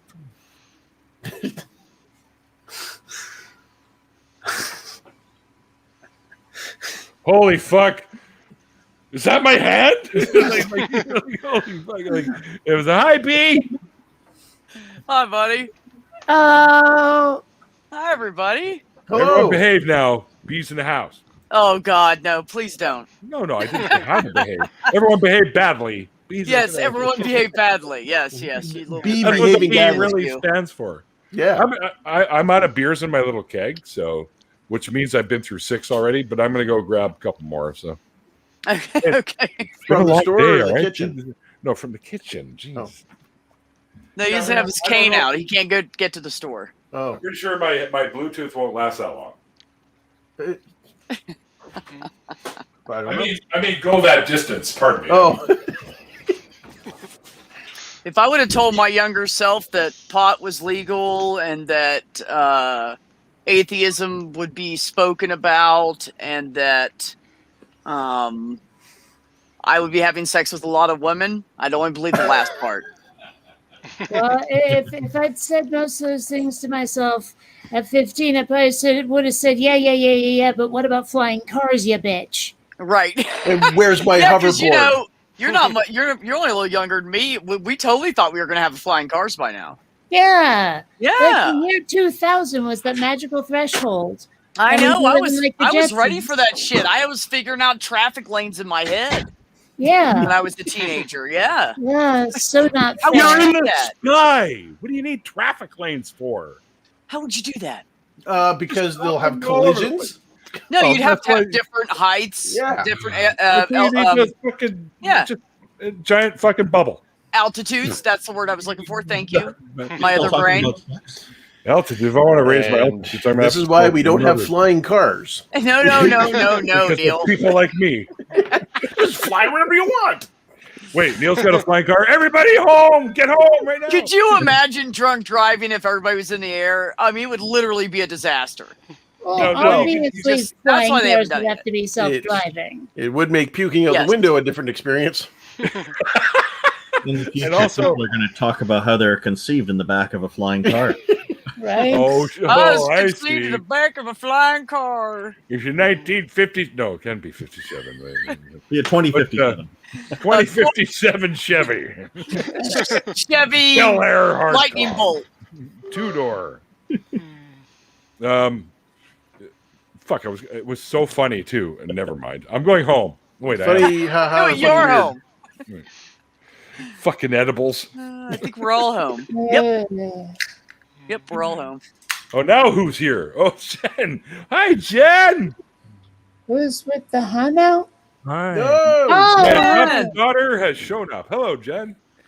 You know, I finished my objective today, and I'm really hyped about that because I thought I was gonna have to spend at least another week on it and be late on my assignment. So, congratulations! Do you know how you did yet, or are you still waiting for that? It's kind of like a pass-fail system, right? What was the objective? It's vertical pad buildup, 60-10 electrode stick welding. We need to invest and acquire a keyboard for Randolph. Oh my god, I know, right? So if you get any prize money from this, Jen, we should throw it towards the thing. But that's awesome, by the way. Yeah, congratulations. Good job. It's nice when you can kind of tick things off. You're making your old fart dad proud. Oh hell yeah! Maybe we need to invest in keyboards for the True North Talk studio before we let Randolph in there. I'll have this. Don't worry, and it's not fucking. It doesn't sound like Dumbo's typing for me. The reason you hear it is because the microphone is hooked onto is part of the laptop. If it's separate, we know why. Oh, we know why, Randolph. We know. You evil bastard. I'm going to drive them all crazy. Yeah, I'm sorry. I got my typing speed back up. That's okay. You're making me jealous, by the way. I'm like, this is me on a keyboard. I know. He's over there like... Also, Randolph, I love the... this is me. Hold on, guys. Hold on. Shh. I don't want to scare him. He's temperamental. He's known to freak, you know, that fight or flight response he runs usually. Yeah. But welcome, Oz. I thought we would continue. Oz coming on. I see the knives. Ease him in. On your way to hell. Next. What the hell was that? Somebody's streaming something else. I think Oz looked frozen as if he was wearing 8-bit glasses or something. No, he's giving me that look, you know, the ones with little knives that come out of your eyes. I was giving Neil the Mr. Batman greeting. Oh. I will continue to be casting my pearls before swine, and I'm not going to do that. Have a nice day, sir. Repent or perish, you're on your way to hell. Next. I bet he is pearls, something pearls. What is it? Casting pearls now. Casting pearls to swine. Nice metaphor. Swine. All right, who am I going to put in charge here while I go have a quick cigarette? Randolph, just tell him not to so we can all. It's all like Quiet Gorilla was saying. He knows he's going to say me. I know he's going to say me. Randolph! I don't want to get in trouble if the chat gets crazy here. Well, if I'm in charge, I'll hand it over to Quiet Gorilla. Pathological liar. Cut it out, man. That guy's voice grates the shit out of me. Right? Oh, it's so entertaining to me. How you been, man? Oh man, busy, super busy, but feeling good, doing good. How are you? Pretty good. I was I missed your 1 year celebration thingy. Mm-hmm. Oh, yeah. I didn't realize you guys had already done that, and I'm like, hey, wait a minute, they already did. Oh fuck! So I checked it out a little bit. And I only saw about the first half, but yeah, it was a pretty fun show. Yeah, we at first we were going to have a bunch of other content creators on, and it was like, you know what? Let's do a little something different. Let's have people on that that as a platform, as a channel, that we've made an impact, you know, and made a difference. And we had those people on and share their, you know, their interactions with us and that kind of thing. That's so cool. That was really cool. And then we brought Wes Bryce and Trent, or Skids the Clown, on as the new additions to just kind of hang out and talk about the first year. And yeah, I thought it was awesome. It was. From what I saw of it so far, I'll probably end up watching the rest of it for sure. I thought it was really good, and I thought it was a good idea that you guys did that. I think that name, The Bryces, right, is really clever. The Bryces, yeah, that's fucking brilliant. That is. And I love his intro. Doesn't mean I'm always right, but most of the time I am. Gotta love the confidence there. We came up with a clever name for something tonight, and I can't remember what it was. I thought I was wrong once, but I was mistaken. Oh, that's my line. Don't you steal my line. Hey, I've been saying that line since before you were a glint in the milkman's eye. Milkman. That's like a double zing. Zing. Pew, pew. Like double entendre? We actually had a milkman growing up. That's how old I am. Yeah, the little glass bottles. Actually, Avalon is doing that now. And ours actually delivered my fudgicles too. Oh, I love fudgicles. Yeah. Wow. Well, I used to take the glass chocolate milk jars and put them in the freezer anyways, and then just eat them with a spoon. Oh, And yeah. my sister, I was like, "What are you doing?" I'm like, fuck off, it's mine. Get your own. I've always said that Wendy's Frosties are better if you buy them and then put them in the freezer and then eat them. Mm-hmm. Most things are better when you put them in the freezer. Oh, I was going to say Joe Louis, but Americans probably don't know what those are. Also good with French fries. Yeah, on. Yes, I agree. No, don't put What are French Joe fries Louis in the like? freezer. No. French fries in the Frosty. Mars bars. Oh yes, of course. Mars bars in the Mars freezer. bars You got to kind of have to cut Any them first. chocolate in the freezer. Yeah. Any Do not- chocolate in the freezer. Do not Even, put your baby in the freezer. It will not make it a better baby. Well, if it's I a suppose jelly it depends baby, on how you define better. Right. Neil, you know what's better off? Because everything's better with blue bonnet on it. Oh, Neil, what's best? Can't in believe the it's not freezer butter. and can't gets do left margarine. there is yeah. Texas barbecue. Oh yeah. Why did I know you were going to bring that up somehow? And Russ isn't even here. I'll never forget that because Texas barbecue is shit. It's fine, dude. I like all the different barbecues. Why you got to limit yourself, bro? I'm I not haven't had my barbecue but yet. When it comes to barbecue, I'm picky. Yeah, I hear you. I hear you. I I love don't my get- barbecue too. I don't know, Neil. I have to agree with Mice on that one. Jehovah's Witnesses are better if you put them in the freezer. Well, they're quieter. They are. So are corpses. Yeah, where's Mikey? He You know what died. Elvis would say about that if he were alive today? Well, who Let says me he out! isn't? Let me out!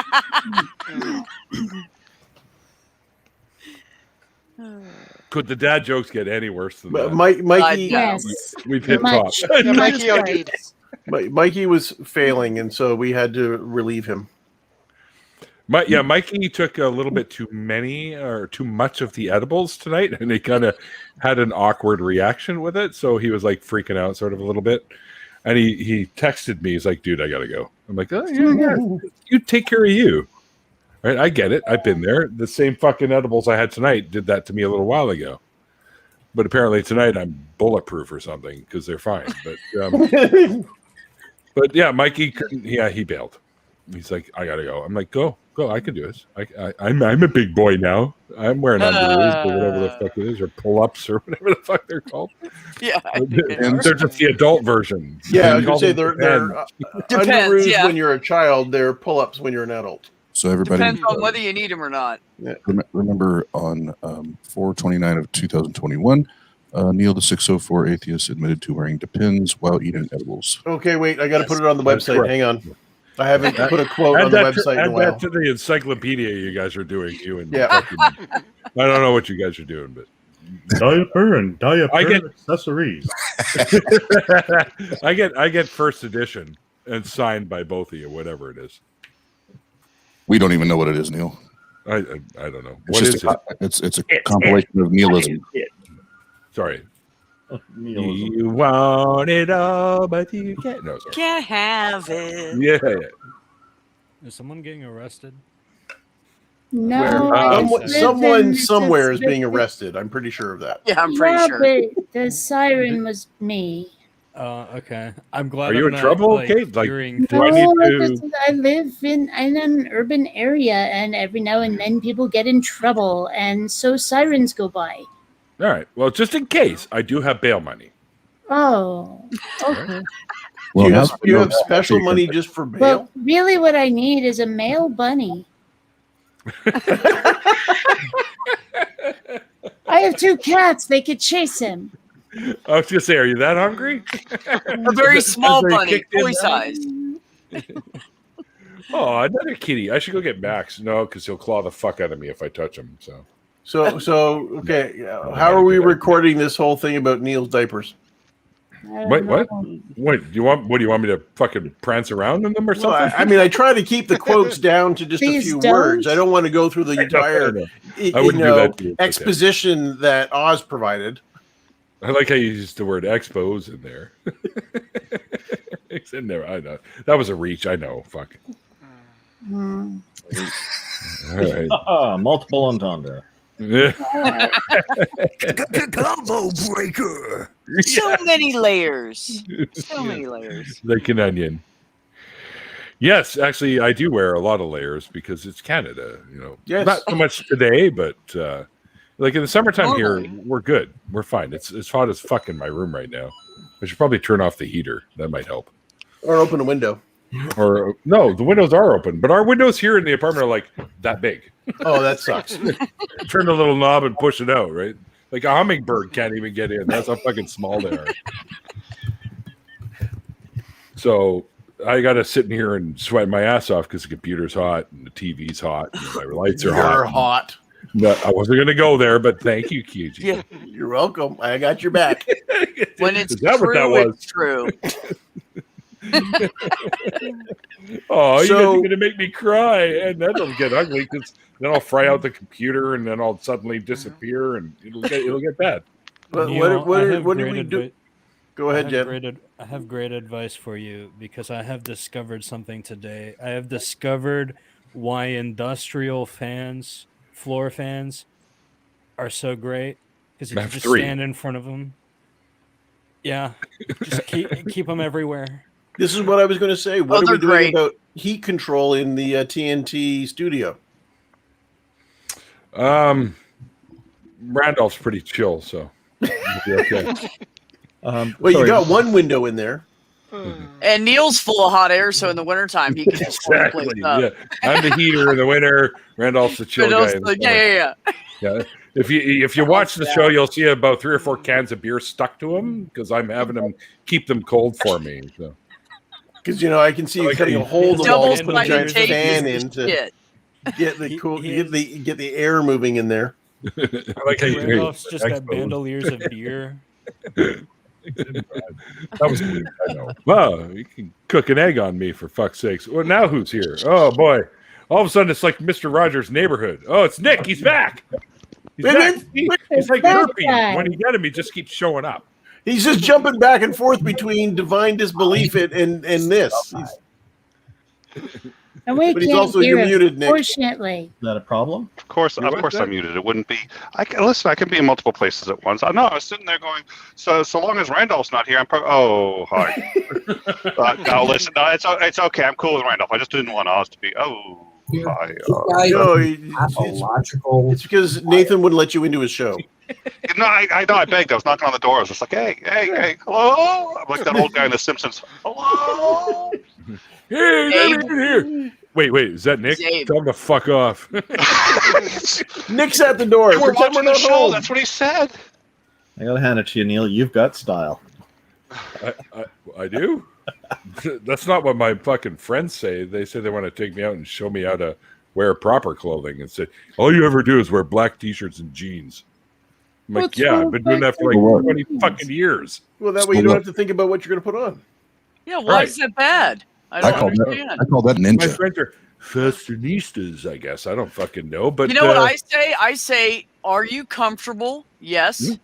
Yeah. Okay. Moderately. What the fuck you want?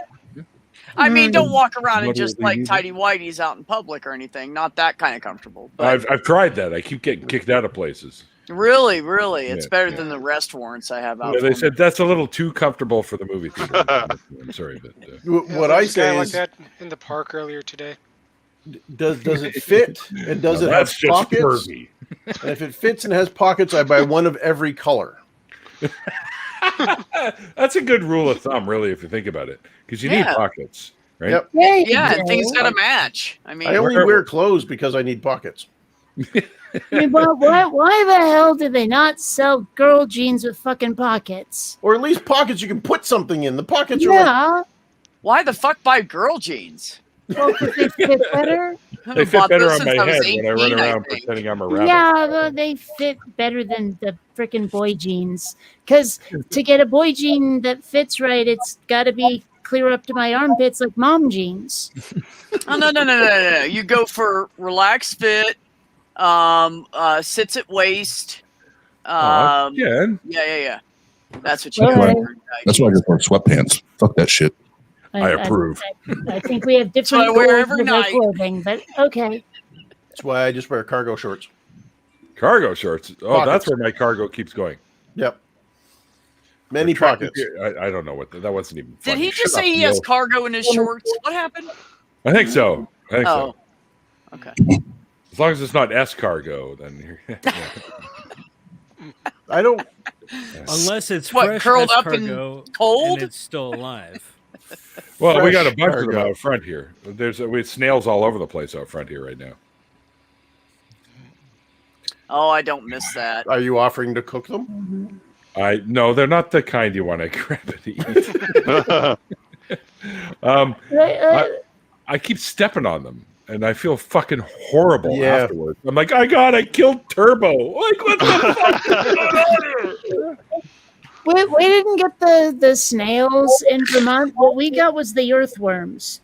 Oh yeah, the big fuckers. Yes. Think of it rains and they get on the sidewalks and then it dries up and there's dead, stinky worms everywhere. Yeah, they're so big you can use them as shoelaces. I'm not kidding. Yeah. Neil, think of it this way though: every time you step on a snail, you are literally the foot of evolution crashing down. And God. You are not just the hand of God, you are the foot of God. I have the very large fucking Converse sneaker covered foot of God, yes. Better than being the ass of God. Just saying. Well, fuck, anything's better than being the ass of anything. I mean, Donald Trump looks like a bunghole, so is Donald Trump the ass of God?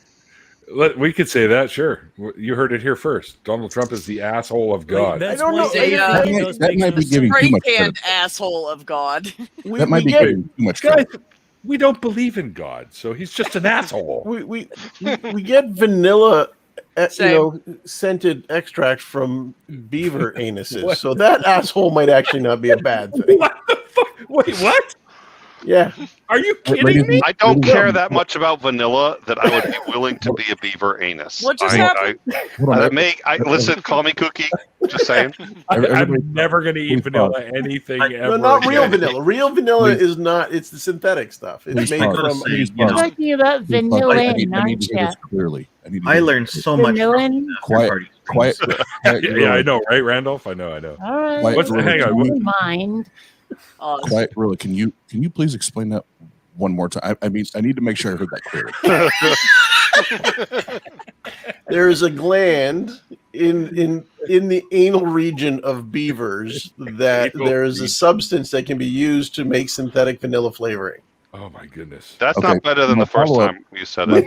That hasn't improved. My follow-up to that is this.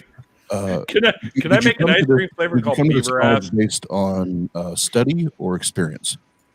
I read it in a book somewhere. I can double check. Oh, you read it in a book. Yeah, notice he can't say that straight to the camera. His eyes just go straight down. I was like, oh, no, I'm checking to make sure I'm not. Hey, don't pick on him. Do you know how long it takes to milk those little glands?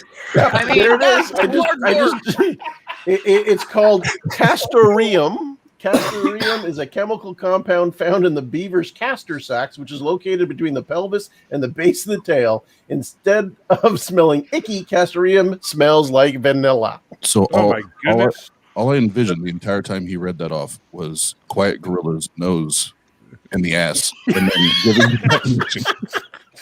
Well, that's how vanilla. I want to know who's the how we first know which fucker that figured that out. Which beaver's being prepared to be milked for like Hey, that beaver's not ready. Folks, This beaver's not ready. I'm going to go.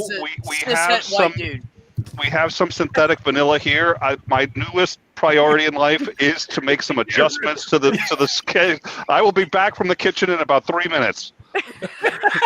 So, you know how like imitation crab is spelled with a K? Don't ever get vanilla that's spelled with a W, okay? It's not.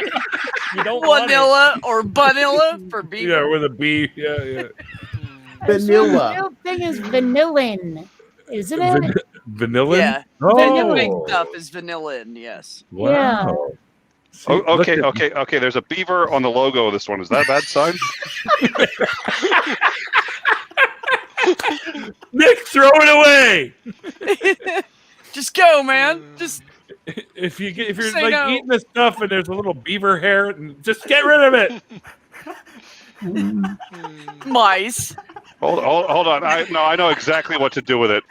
Speaking of on an unrelated topic, Wyatt, what's your shipping address? On an unrelated topic. Oh my god, I haven't had this much fun in like a week. A week. Oh shit. So to answer the question, I did read it and I just read it again. So there you go. Castoreum. Vanilla smelling anal exudate from beavers. And I still want to know who figured that out first. Probably a beaver hunter. Like dissecting beavers, and all of a sudden the scent of vanilla wafts up from the slices. I'm telling you, it was a cis-het white guy from Kentucky. Okay. I just think these guys that turn them into pelts, and one day they probably, you ever notice how these things smell like vanilla all the time? It might have been those guys. I was thinking more like Lonely in the Woods, but yeah, that too, Neil. Lonely in the Woods. Why does it smell like vanilla all of a sudden? I suspect it was actually European fur, that 300 years ago were dissecting beavers to get the furs and went, wait, I smell vanilla. Do you smell vanilla? Oh my God, I'm stroking. It smells better than what the beaver's anus would otherwise smell like.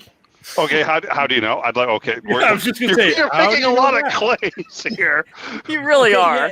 In the hypothetical It world, depends on whether or not you like the smell of vanilla. Not anymore. Yeah. I'm craving chocolate now. So I don't want to hear any fucking chocolate stories ever. Okay, I like chocolate. Oh, you didn't know about it comes from the gland. Then did you? Okay. It comes from the gland by the Tate of the Aboriginals in. Next time you There was this one time, Neil, that I was eating some chocolate, and then I finished it, and it was gone, and it made me sad. Well, yeah, that happens to me every time I have chocolate. I know. You don't want to know about Kopi Luwak then, right? I'm stroking. He's always stroking. Yeah, but wait a second, you're stroking the beaver. Yes, that's right. Yeah. We were talking about beavers. Doorknob head, you're late, man. We were milking and stroking beavers earlier. Come on. We're already on to the Aboriginals. You missed everything. So Randolph says, that's the second time I've done. So Randolph says, gee, Nick, I know a classy place we can hang out later. And I said, oh, sure. Great. I'm looking forward to it. What did you have in mind? He said, you know this Neil guy? Oh, yeah, I've hung with him, but he's a great guy. Yeah, let's go there. Oh, thanks. Great plan. Neil's fine. It's all the reprobates he lets in. Yeah, Hashtag blame Randolph. He's the one stroking beavers. I can vouch for this. It's my fault Nick is here. Look, let's be honest. If anybody on this entire panel was stroking beavers right now, we would not be here. So none of us are. So let's just stop that thought.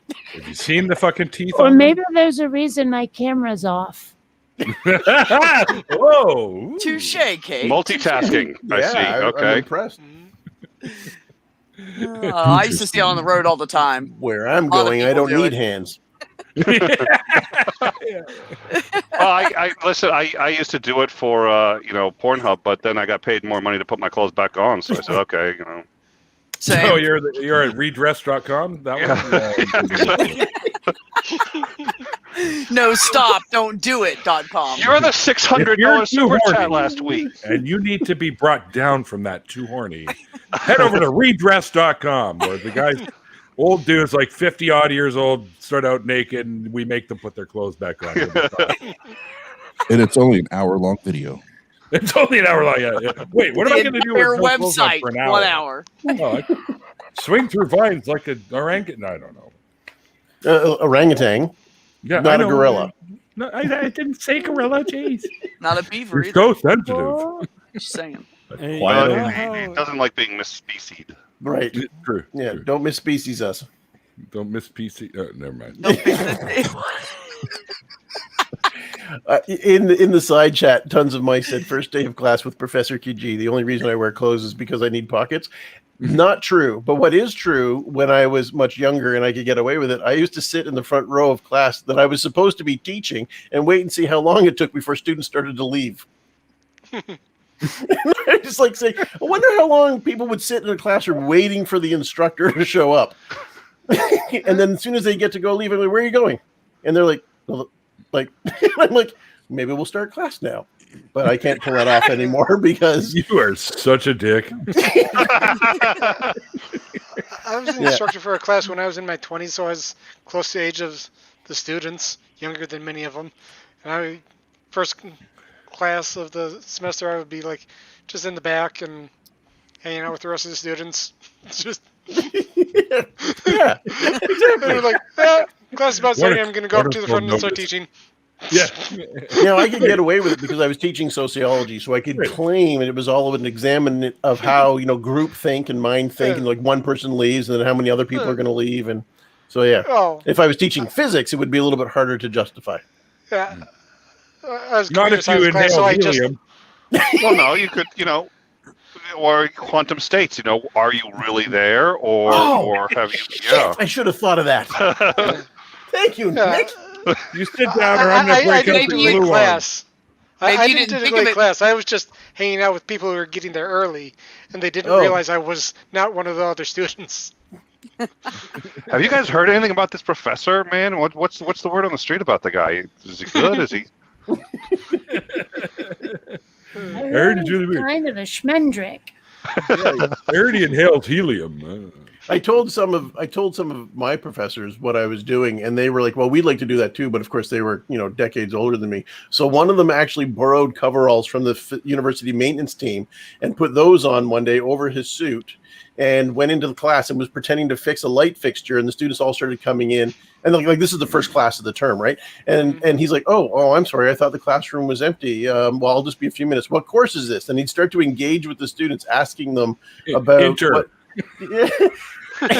and so the students like, do we talk to the maintenance guy? Like, what's the maintenance guy doing? And then about 5 minutes in, he'd unzip the coveralls and said, "Hi, I'm Dr. Felt. I'm here to talk to you about."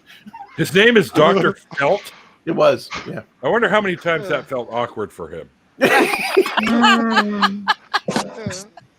There was a professor at the school that would just randomly, partway through the semester, he was bald and wore glasses. He would wear his contacts and his toupee randomly for a class session. And be like, just to throw them off? Who the heck is this guy? Yeah, that's brilliant. Suddenly. I like it. My neurologist is Dr. She. Dr. She? Yeah. No, I have to ask, male, female, or other? He's Asian. Yeah. I have a good friend who's Dr. Power. I think that's awesome. Dr. Power? Yeah. I know. See, I'm sorry, if your name is Power, you go into the military to be Captain Power. That or end up in the He-Man universe. Power something, right? I'll tell her to do that. I know. Listen to me, Captain I know Power a dental Dr. surgeon. Power. I know a dental surgeon named Mr. Fain. I'm sure people call him Mr. Faint by mistake sometimes. Dr. Payne, the dentist, is a horrible one to go to. Dr. Payne. Okay, no, Fain. Here's something funny. I had a friend. Well, we real deal, though. actually fought in school a lot, and then got to know each other and became friends. And her last name was Payne. And then I met her father years later when I was in the Army. And when I heard his name, I was like, "No, that can't be the guy that's coming here." And when we were in school together, he was a captain. Well, now he was a major. And I'm not even lying. He came in, and I had to say to him, "How are you, sir? How are you doing, Mr. Major Payne?" "Yeah." And he just looked at me and called me by my first name and said, "We're fine. Sarah's great. How are you?" And I was like, "What the fuck?" He totally remembered me. I beat his daughter's ass. like 4 years before this. Oh boy! And I bumped into him. Yeah, it's pretty fun. Oh boy! You bumped into him. When I was an undergrad, we had a guy on the Nice. campus who was like the one guy you never wanted to tangle with when he was drinking, and his last name was Payne. And there were a lot of really stupid drunk guys that would make that mistake. And we go, do not go up against Payne. Like, he will kill you. And one time I got called because I was the campus medic. And I got called because this stupid drunk idiot went after him and had his face ground into the side of the brick wall of the dining hall. Ouch. And he just peeled all the skin from like his nose. His cheekbone was exposed. And I was like, you're an idiot, man. Like, everybody on the whole campus knows not to go after him. Bring in the pain. Shit, Why is the guys in the military with the last name of Payne are just like big badasses? I know. Why is that? Yeah. Maybe because everybody gave a shit about their last name their whole lives. I think they realize that at an early age, and they feel I better fill out this form. Yeah. Well, our natural selection, the ones if you've got that name, you're going to get your ass whooped, and either you learn to be better at it, or change your name. Right. I know if my last name had been Pain, it would have people would have taken it very differently, more like pain in the ass kind of pain. That would have been my nickname for sure. Is pain in the ass. Proctologist, I see. Oh, I'm pretty sure to the anus talk. Quiet Gorilla brought up beavers earlier, so not to go full circle there completely, but I grew up playing baseball, football, and basketball, and there was a gentleman that officiated each of the youth leagues in the city I grew up in, and his birth given name was Harry Beaver. Get out of here! Shut up! Really? No, I put it on everything. That's his birth name, Harry Beaver. I don't know if that meant the same thing it means now when he was born, because he was older. I don't even know if he's alive now. That was quite a while ago. But yeah, that was his birth, literally his birth name. Well, but I mean, even if there was no sexual connotation, surely the parents would have gone, well, beavers are hairy, so Harry Beaver. I mean, even without the connotations, it's still just two cutesy cutes. Yeah. I don't know. You know what's worse than that is the people that name their kids after horrible world leaders or country. They give them Hitler or something. It's time for breakfast, Adolf. Right. Yes. Who does that to their child? We just had this conversation because between 2006 and 2013, there was 26 kids in Germany and Austria named Adolf. Yeah, we just had that conversation. And it's gone up since then. I mean, it's still only a few dozen. That a week ago. Yeah. That's right. So people do stupid things. How do you think I felt growing up with the last name Punching Bag? I had a great uncle Abe. He never went by his full name after the 40s. Oh, I thought you were going to say Bernstein because everybody's making the Bernstein Bears. Yeah, they would do that, but it's not Bernstein Bears; it's Berenstein. Berenstein. I know that, but when we're here, Bernstein. Mandela effect, fuck yeah. If I can point out real quick, we do have a little bit of a Hall of Fame lineup here. We got Randolph and Nick, and yes, I'm going to be completely egotistical and include myself in this. Who took on Darth? Went to head with little Darthy Darth. I know. I was watching. That was interesting. And I will say, and I know Randolph kind of teed it up, so I got to throw some love there. But my interactions so far, I call it 5-0 because all 5 interactions I've had with him so far, he's rage quit. And actually, night I was on there with Randolph. That was the longest that him and I had ever lasted, as far as the conversation. Yeah, Randolph has that effect on people. You mean makes him sleepy or no? That was my fourth interaction with Darth, but only 3 of them will be available on YouTube. I haven't been able to find the first one. The other one will be available on Pornhub. No, I'm kidding. How you like that Canadian maple syrup? No, I'm sorry. Go ahead. Sign up to my OnlyFans, Randolph Richardson. Yeah, that's the only way you're getting it, through my Patreon and OnlyFans. But I will say, Nick, I'm gonna go because munchies. Yeah. Oh, okay. Well, thanks for hanging out, Kate. All right, have fun. Thanks, Kate. Watch for my thank you. Never mind. But I will say, Nick, you did a great job. I listened to your first encounter. You did a great job. And here's the thing: is guys like, and I know you already know this, but guys like Darth and Mr. Batman and the others, they hate dealing with people that don't play within their rules, you know. And and you did it. And not only did you were very gracious and kind, like the tone of your voice very rarely changed. You were very consistent in how you delivered your message. Where I'm a little more, I'll just say, I'm a little more trolly when I talk to him, you know. But you were very consistent in it, and that's why he got to the point where, and I loved it. He was like, I gotta take a Darth break. I gotta take Nick's fucking my whole world up right now. I gotta take a Darth break. I thought that was amazing. So. But has anybody actually viewed all that stuff to try to get a sense of what his script is? I mean, clearly he's trying to drive the conversation down. He's been on a script for years. Yeah, no, I know that. But what, like, that's why he gets mad. It's a derivative of the whole, you know, transcendental argument for God. Like, I know where he's going with it, but I don't know because he never gets there. It's like every single, again, I've only come back 8 months ago after being gone for a decade. I somehow missed this whole thing until about a month ago when all you started talking about Darth, and I've been watching every video I can of him. I don't know where his script is going because he never gets there because he's like he gets so frustrated. I just posted recently an assessment of Darth Dawkins on Twitter the other day. Yeah, I saw it. Read it off real quick here. I suspect his frustration and anger stems from his own refusal to honestly admit that he commits a black and white fallacy when he attempts to impose his expectation that all atheists must hold a position that deities don't exist, a position that most atheists don't hold to. Darth Dawkins' position relies on atheists taking a position that many of us don't hold to, and this is why he fails. But instead of working on improving the logical robustness of his position, he resorts to attempting to berate and vilify those of us who don't agree with him.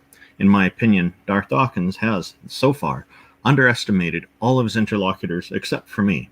I don't disagree with him when he says I'm not intelligent because I've never claimed to be intelligent. He also stated that I'm retarded, and I was slow to answer his questions. Did he actually say that? Yeah, multiple times. Are you apologizing for? Oh dear Lord! He does that to everybody that challenges him. And But he can't do anything. people pointed out to me when he did that, after he did that, that he's. What do you think of him calling you retarded? I said, oh, I think he's just angry, so he's mispronouncing my name. I remember that. That's good. That's really good. Randolph. If I can follow up on that, because there's nothing that Randolph said there. I'll be right back, guys. Really not accurate, or it's not. Oz, do me a favor. Just handle this. I'll be right back. I got you. I'm gonna go. Speaking of which, I'm gonna go right now. So in a Ask pause. Oz's permission first because he's in charge. Hold on. Wait, what? You're leaving me? Yeah. I gotta get up early. I have a new job. I have to think. So do I. And I have to I'm up deliver at this 4 in in the 5 minutes. morning. Yeah, but I have to think. And I have to You go. just All right, do you your got me shit there. now. You got me there. Bye, everybody. Bye, Thanks. Bye. And just you know, I have to leave in about 5 minutes because I have to deliver this to a client. So, All right. So I'll be Need stuff at 10 o'clock at night. Yep. Wow. I have clients working late. So anyway, carry on, Oz. Yep. So I'll be quick. There's nothing that that Randolph said that is not, or that would be inaccurate or not true.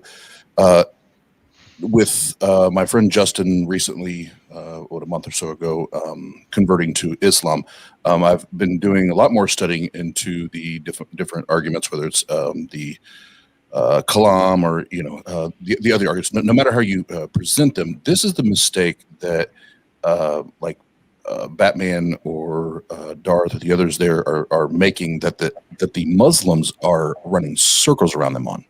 They're running circles, is they don't present their argument to lead them to a God. They present it to lead them to theism.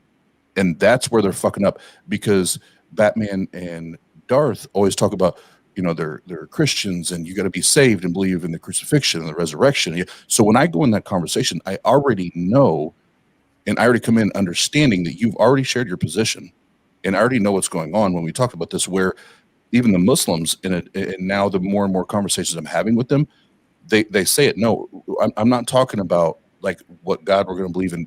Can we just get to first agree upon the fact that there is a necessary being? We don't have to give it a name or what book it comes from or anything. Can we get to that? And that's where they're killing the precept arguments from the Christian side, because the Christians want to go straight to Yahweh and instead of trying to build the argument. So that was, yes, I agree with what Randolph shared 100%. And where they're lacking is it's almost like their egos and their want to get to their God precedes the fact that we first have to get to theism before we can get to a God. Well, to be fair, it sounded like yeah, please. In that conversation, I did get to ask Darth one question.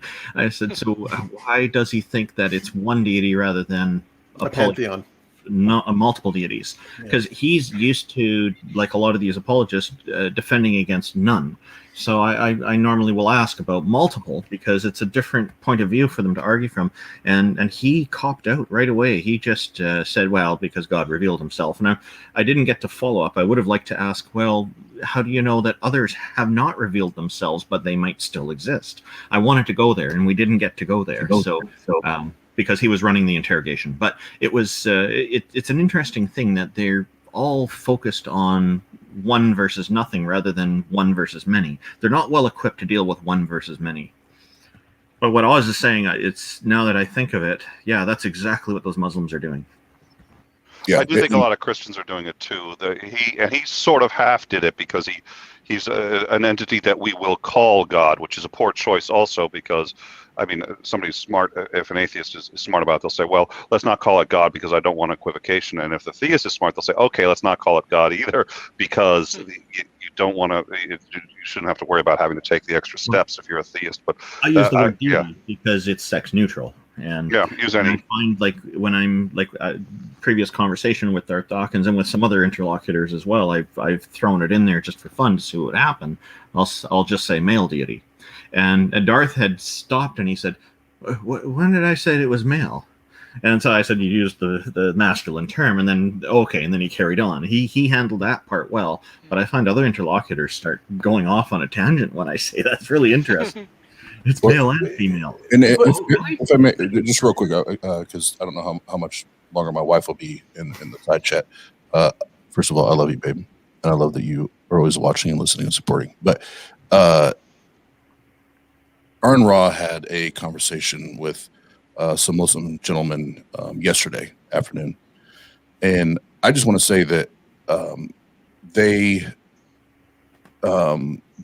Muslims, they're yeah, and I'm just going to say it. Their tactics, they executed, and the more I'm listening and I'm watching, they executed their game plan, so to speak, exactly the way they wanted to do it. Well, you know why that's like this is because they, for quite a while, have been preparing to fight and go to battle with Christopher Hitchens. Then he passed away. Now the rest of us have to deal with this. Well, that's what I'm saying. Just let me finish up real quick, because this I'm an Aaron Ra fan. Now we all have our wheelhouses, right? Where this is where we're strong, and this is where we're okay, and this is where we're weak, right?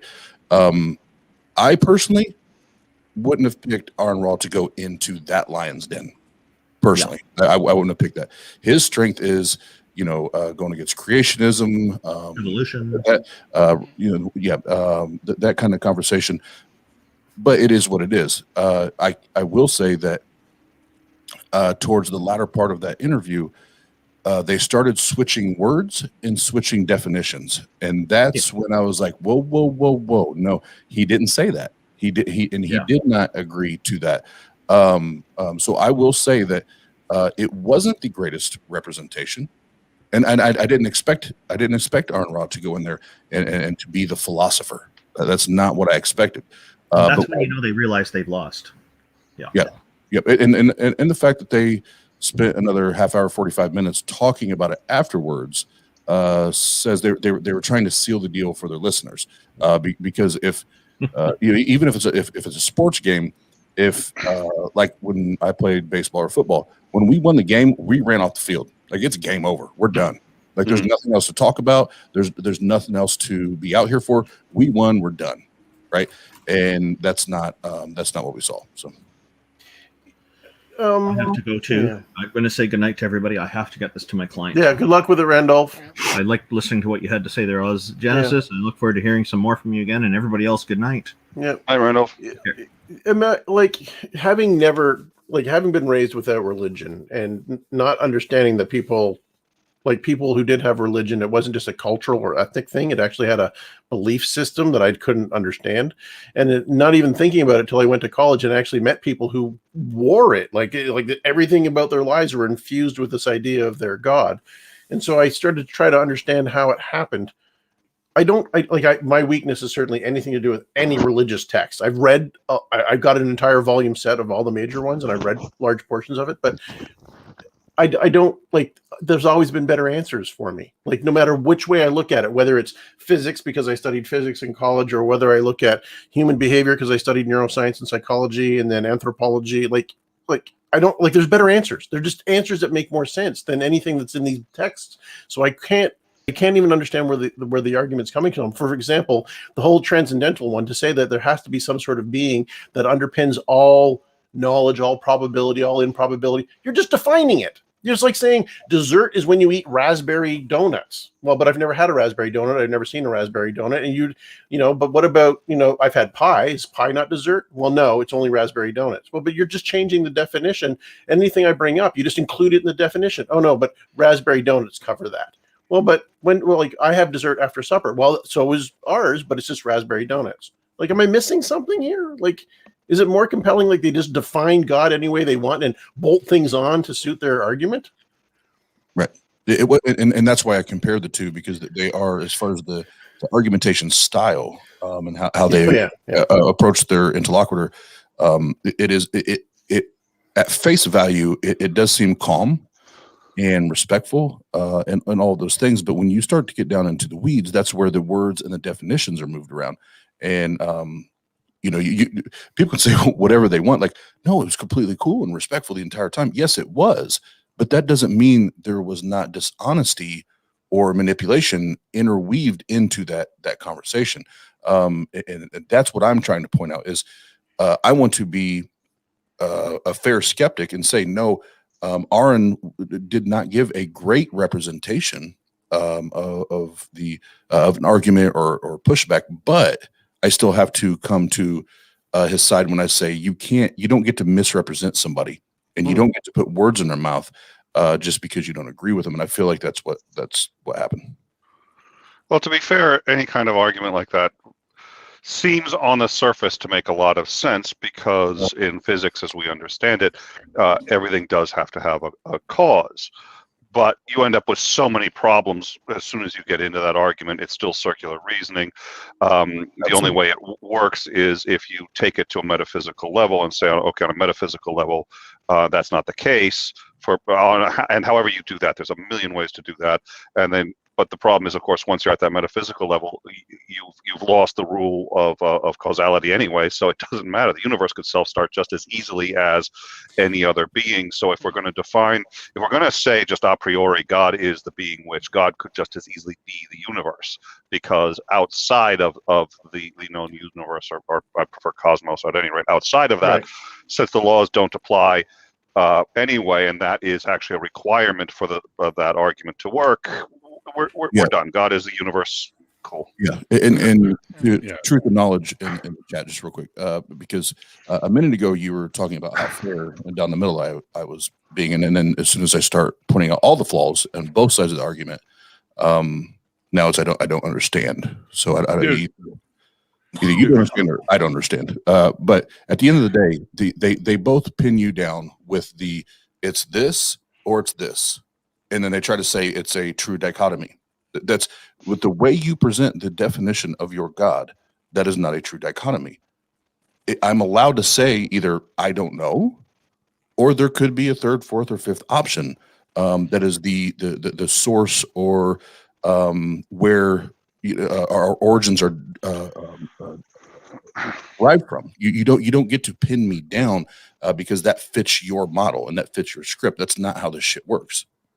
Well, and I'd like to say one thing, especially because I'm here with Neil, because Neil knows this. Neil knows this about me. People who are close friends of mine know this about me.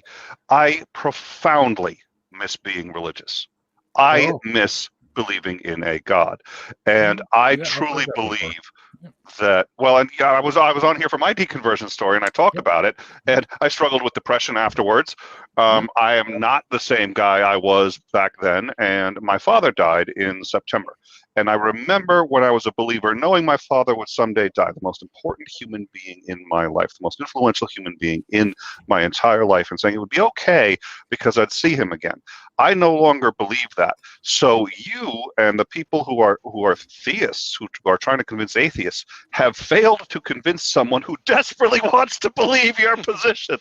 So I got to tell you, if you want to sit there and say that atheists don't want to believe and use that as an excuse for why you can't make an argument that's cogent, I want to believe. I cannot allow myself to believe something which is to the best of my understanding false, because in every instance I've seen, that is a very good way to increase human suffering. And if I can't have a God, if I can't control anything else, I can control what I do to other human beings.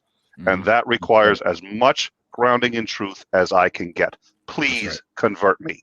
You've all failed. Yeah. And not only that, it's my opinion that all gods, all the hundreds of thousands that have ever been proposed by humans, are all just that, proposed by humans, nothing more. But they're mythologies, every fucking one of them.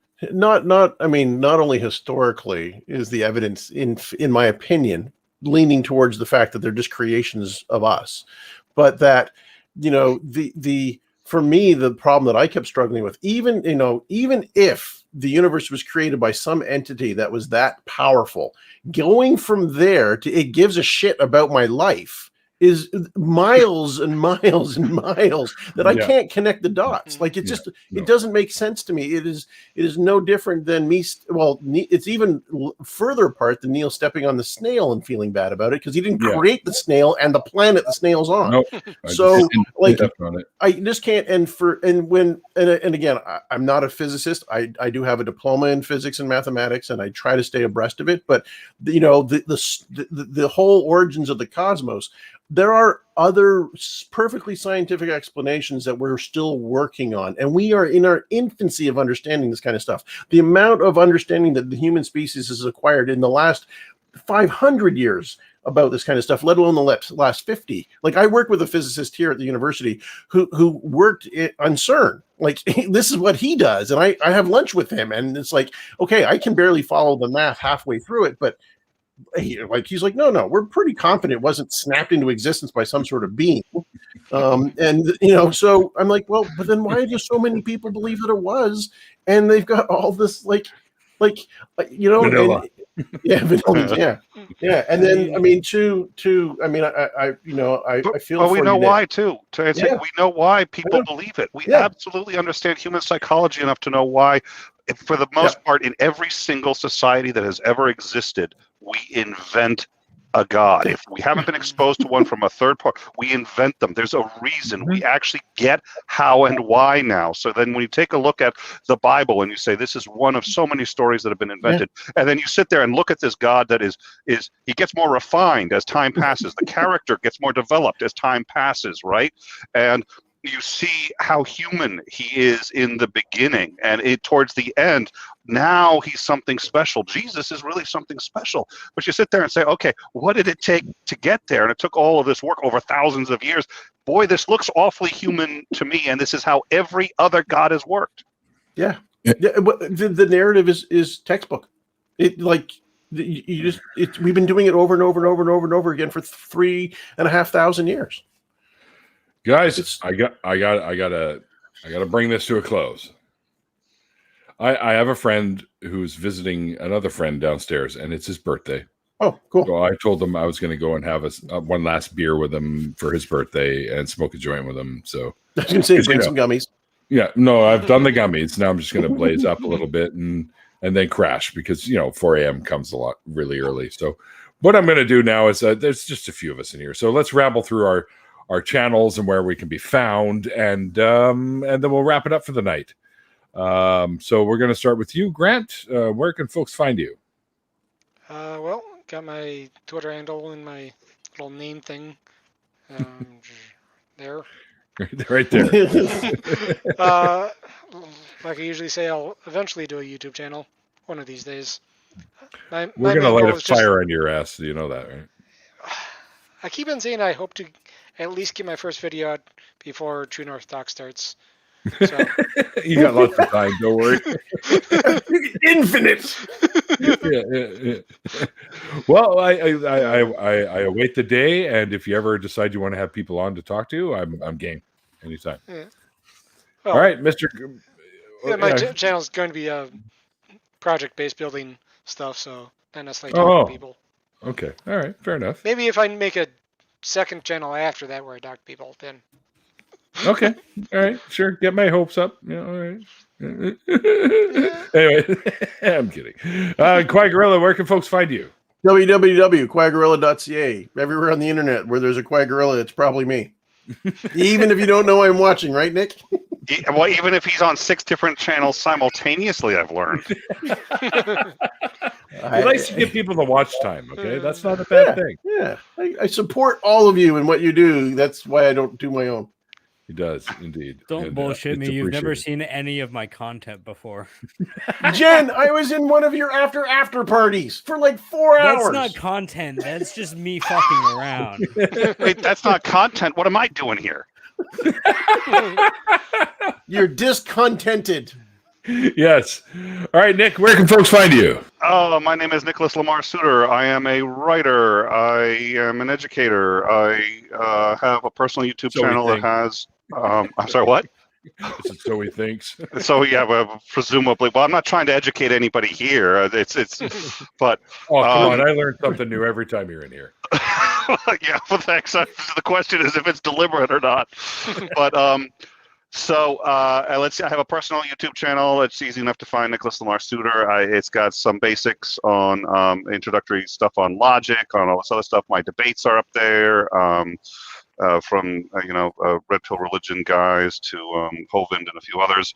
And then I have a YouTube channel that's called In Time. It is a bunch of shows on the channel covering news, politics, and culture. We do interviews. We just had Neil on for the second time. We had Randolph on. He's coming on for the second time. Oz is coming on for the second time. We also do... we do all sorts of stuff. We have philosophy, civics, all that other stuff, and we do breakdowns of the news and breaking news. So when there's a national level breaking news story, we are usually covering it live, and we integrate social media. So you can see what Twitter is saying, you can see what's trending, you can see if it's protests in 20 cities in the U.S., you can usually see at least 5 or 6 of them live on our stream simultaneously as we're talking to people. So that's In Time, and that's youtube.com/InTimeShow, and so come join us. Yeah, and eventually Nick and I are going to start our own time one called Time Out. And we've got. And he's not kidding, because there's literally there's Overtime, which is all the news shows. There is Nick in Time, which is my 5 minutes. I get 5 minutes to say whatever I want, which anyone who knows me knows that's virtually impossible. You will believe there's a God if I can actually stand on the 5-minute limit. Haven't done it yet, and all the times. And Titan's going to start Hard Time, so we'll figure it out. It'll be fun. It'll be fun. Absolutely. All right. My adopted daughter Genesis, where can people find you?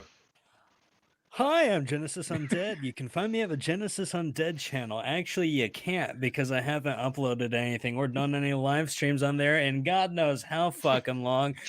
I say God knows because no one knows. It's an expression. We get it. Nicely done.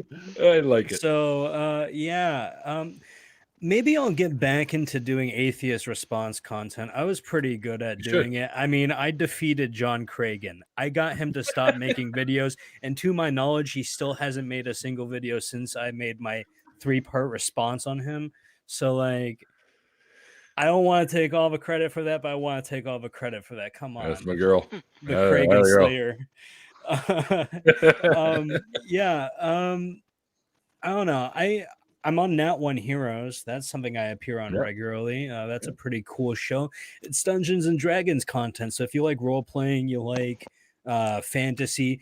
Also, there's a lot of interesting things about the gods in the game that we're playing. It's a homebrew game, and the gods are actually manifestations of people's beliefs in things. So like the gods are made up by people, which I think is cool. Hi, Kristen. Yeah, carry on, Jen. So sorry. No, it's all good. I actually forget what I was talking about. Oh yeah, no. Check it out. Check it out. It's just a bunch of atheists playing Dungeons and Dragons. What could be better than that? Covered in maple syrup. That's what could be better than that. Or vanilla. I don't want to be covered in maple syrup. Okay, Beaver vanilla. Ever since I stopped doing porn, I don't want to be covered in any sticky shit ever again. Okay? My days of being Lacey Radiation are over. I've hung up the costume. That was the first time I publicly said my porn star name. It's not even porn star, porn actor. But now you can be like Welding Wanda. Welding Wanda. Fuck that. Fuck that shit. That was fucking awesome. I got like a sparkler in my hand and I'm like twirling around. Porn and twirly things. It all goes together. I'm telling you. Yeah, show me your flux core rod. Little fucking spinny things on it. No. Anyway, well, thank you, Jen. Oz, where can people find you? Like they don't already know.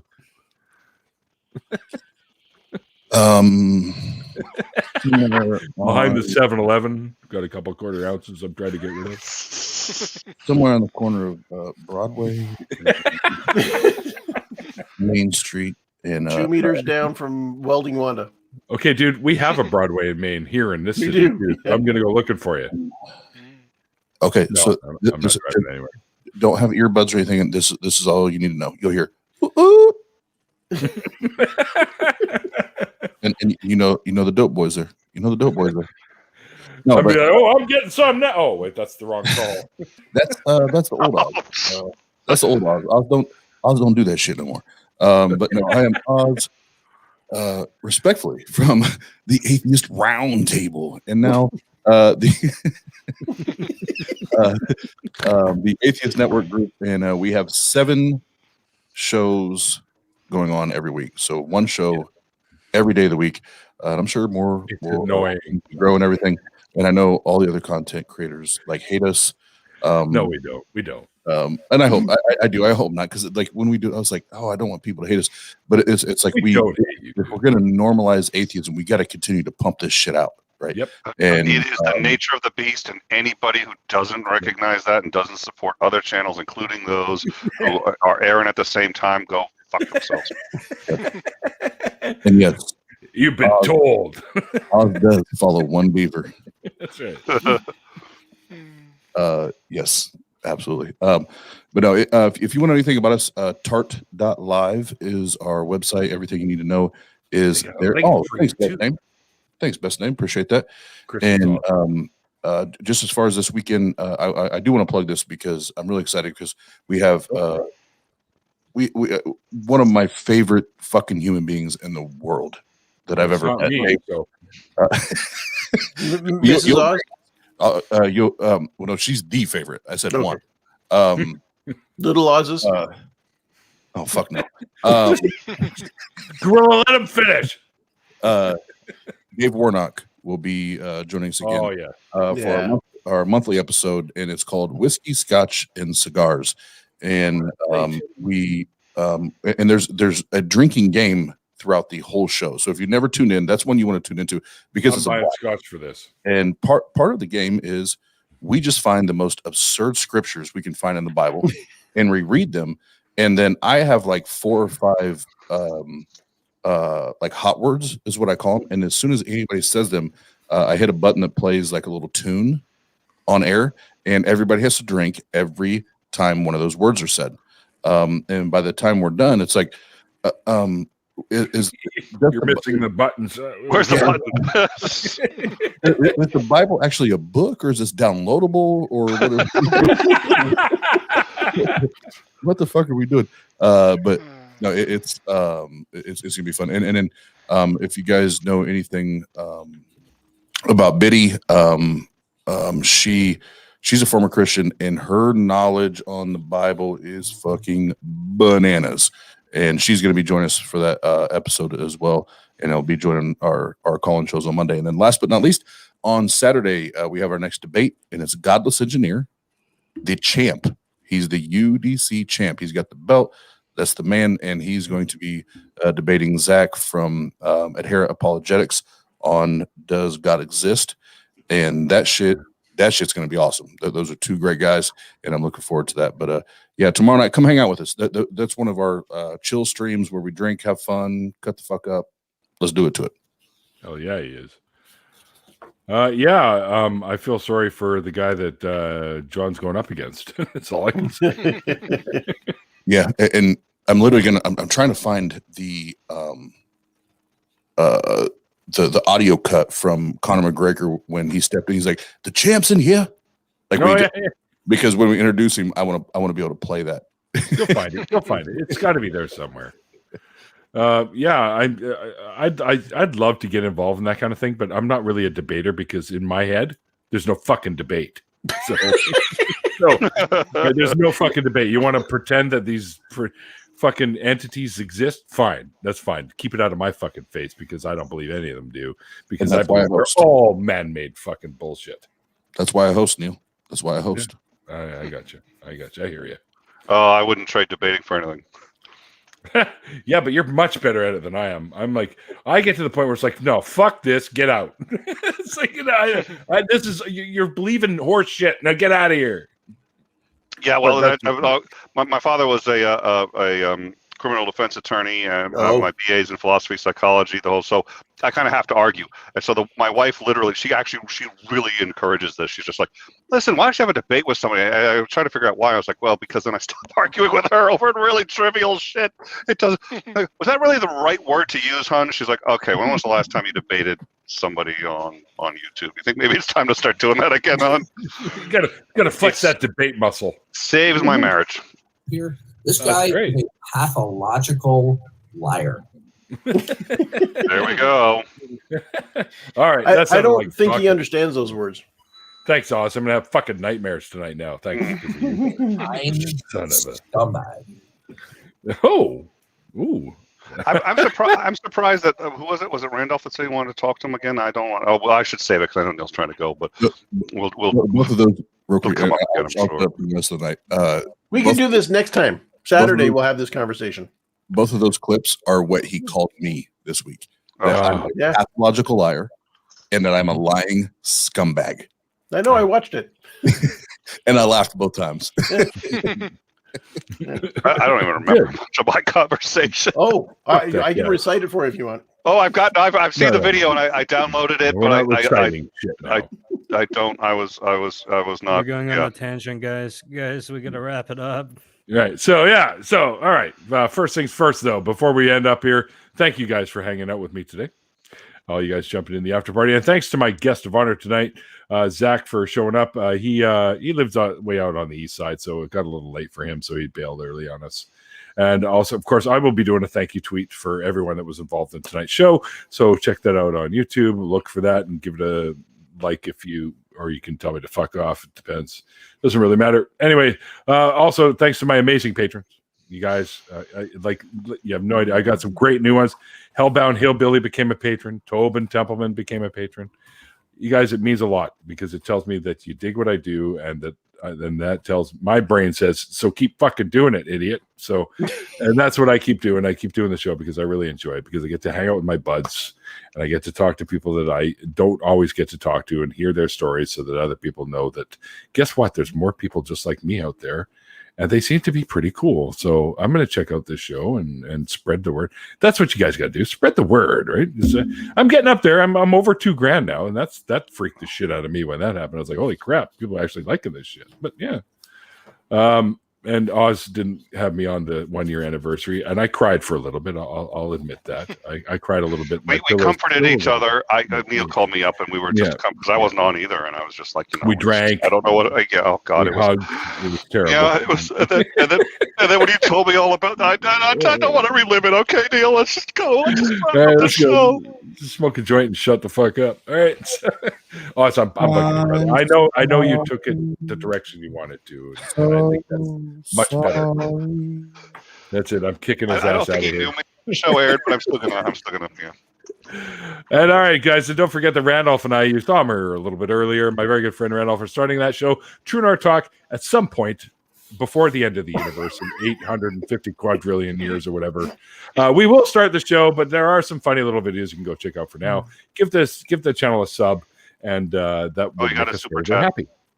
We got a super chat. Oh, really? From Ian.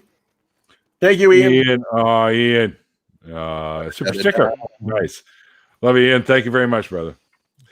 All right. So where was I? Oh, yeah. So, head over to the True North Talk channel and give it a sub there, and you won't miss it when we finally do go live. And we also have the website for us at www.truenorthtalk.ca because that's ours up here in Canada. CA, short for Canada. But anyway, also don't forget that I'm one of the current co-hosts of the new revamped and relaunched nonprofit show, which is an ACA product that airs between Talk Heathen and the Atheist Experience every Sunday at 3 p.m. Central. You're going to see a great episode coming up on Sunday, and I think I'm on the one after that. So we recorded 2 shows yesterday. But Shannon Q was a guest on one of them, and I heard the last 15, 20 minutes of the show, and the gals that got together to chat for that night was great. It was such Arden of Eden was on there, Shannon, Cynthia, and she's gonna punch me in the face for this too. Vanilla. Vanilla. Sorry, it'll come to me. She just did the promo actually.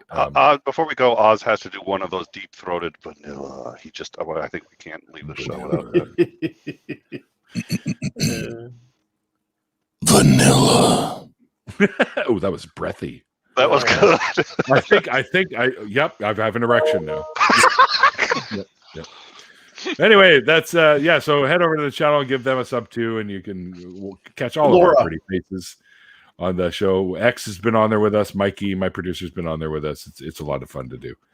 And of course, the last Saturday of every month, myself, Andy, and Seamus get together to do a little show called Atheist Drinking Out Loud, where we always have a guest that joins us, and you never know when we're going to come knocking on your door to have a few beers with us and make fun of shit, because it's a lot of fun, and that's what we do. All right, guys, so until next time, guys, like I always say at the end of these shows, like the late, great Carl Sagan once said, if I can find it, there it is, extraordinary claims require extraordinary evidence, and we'll see you guys next time.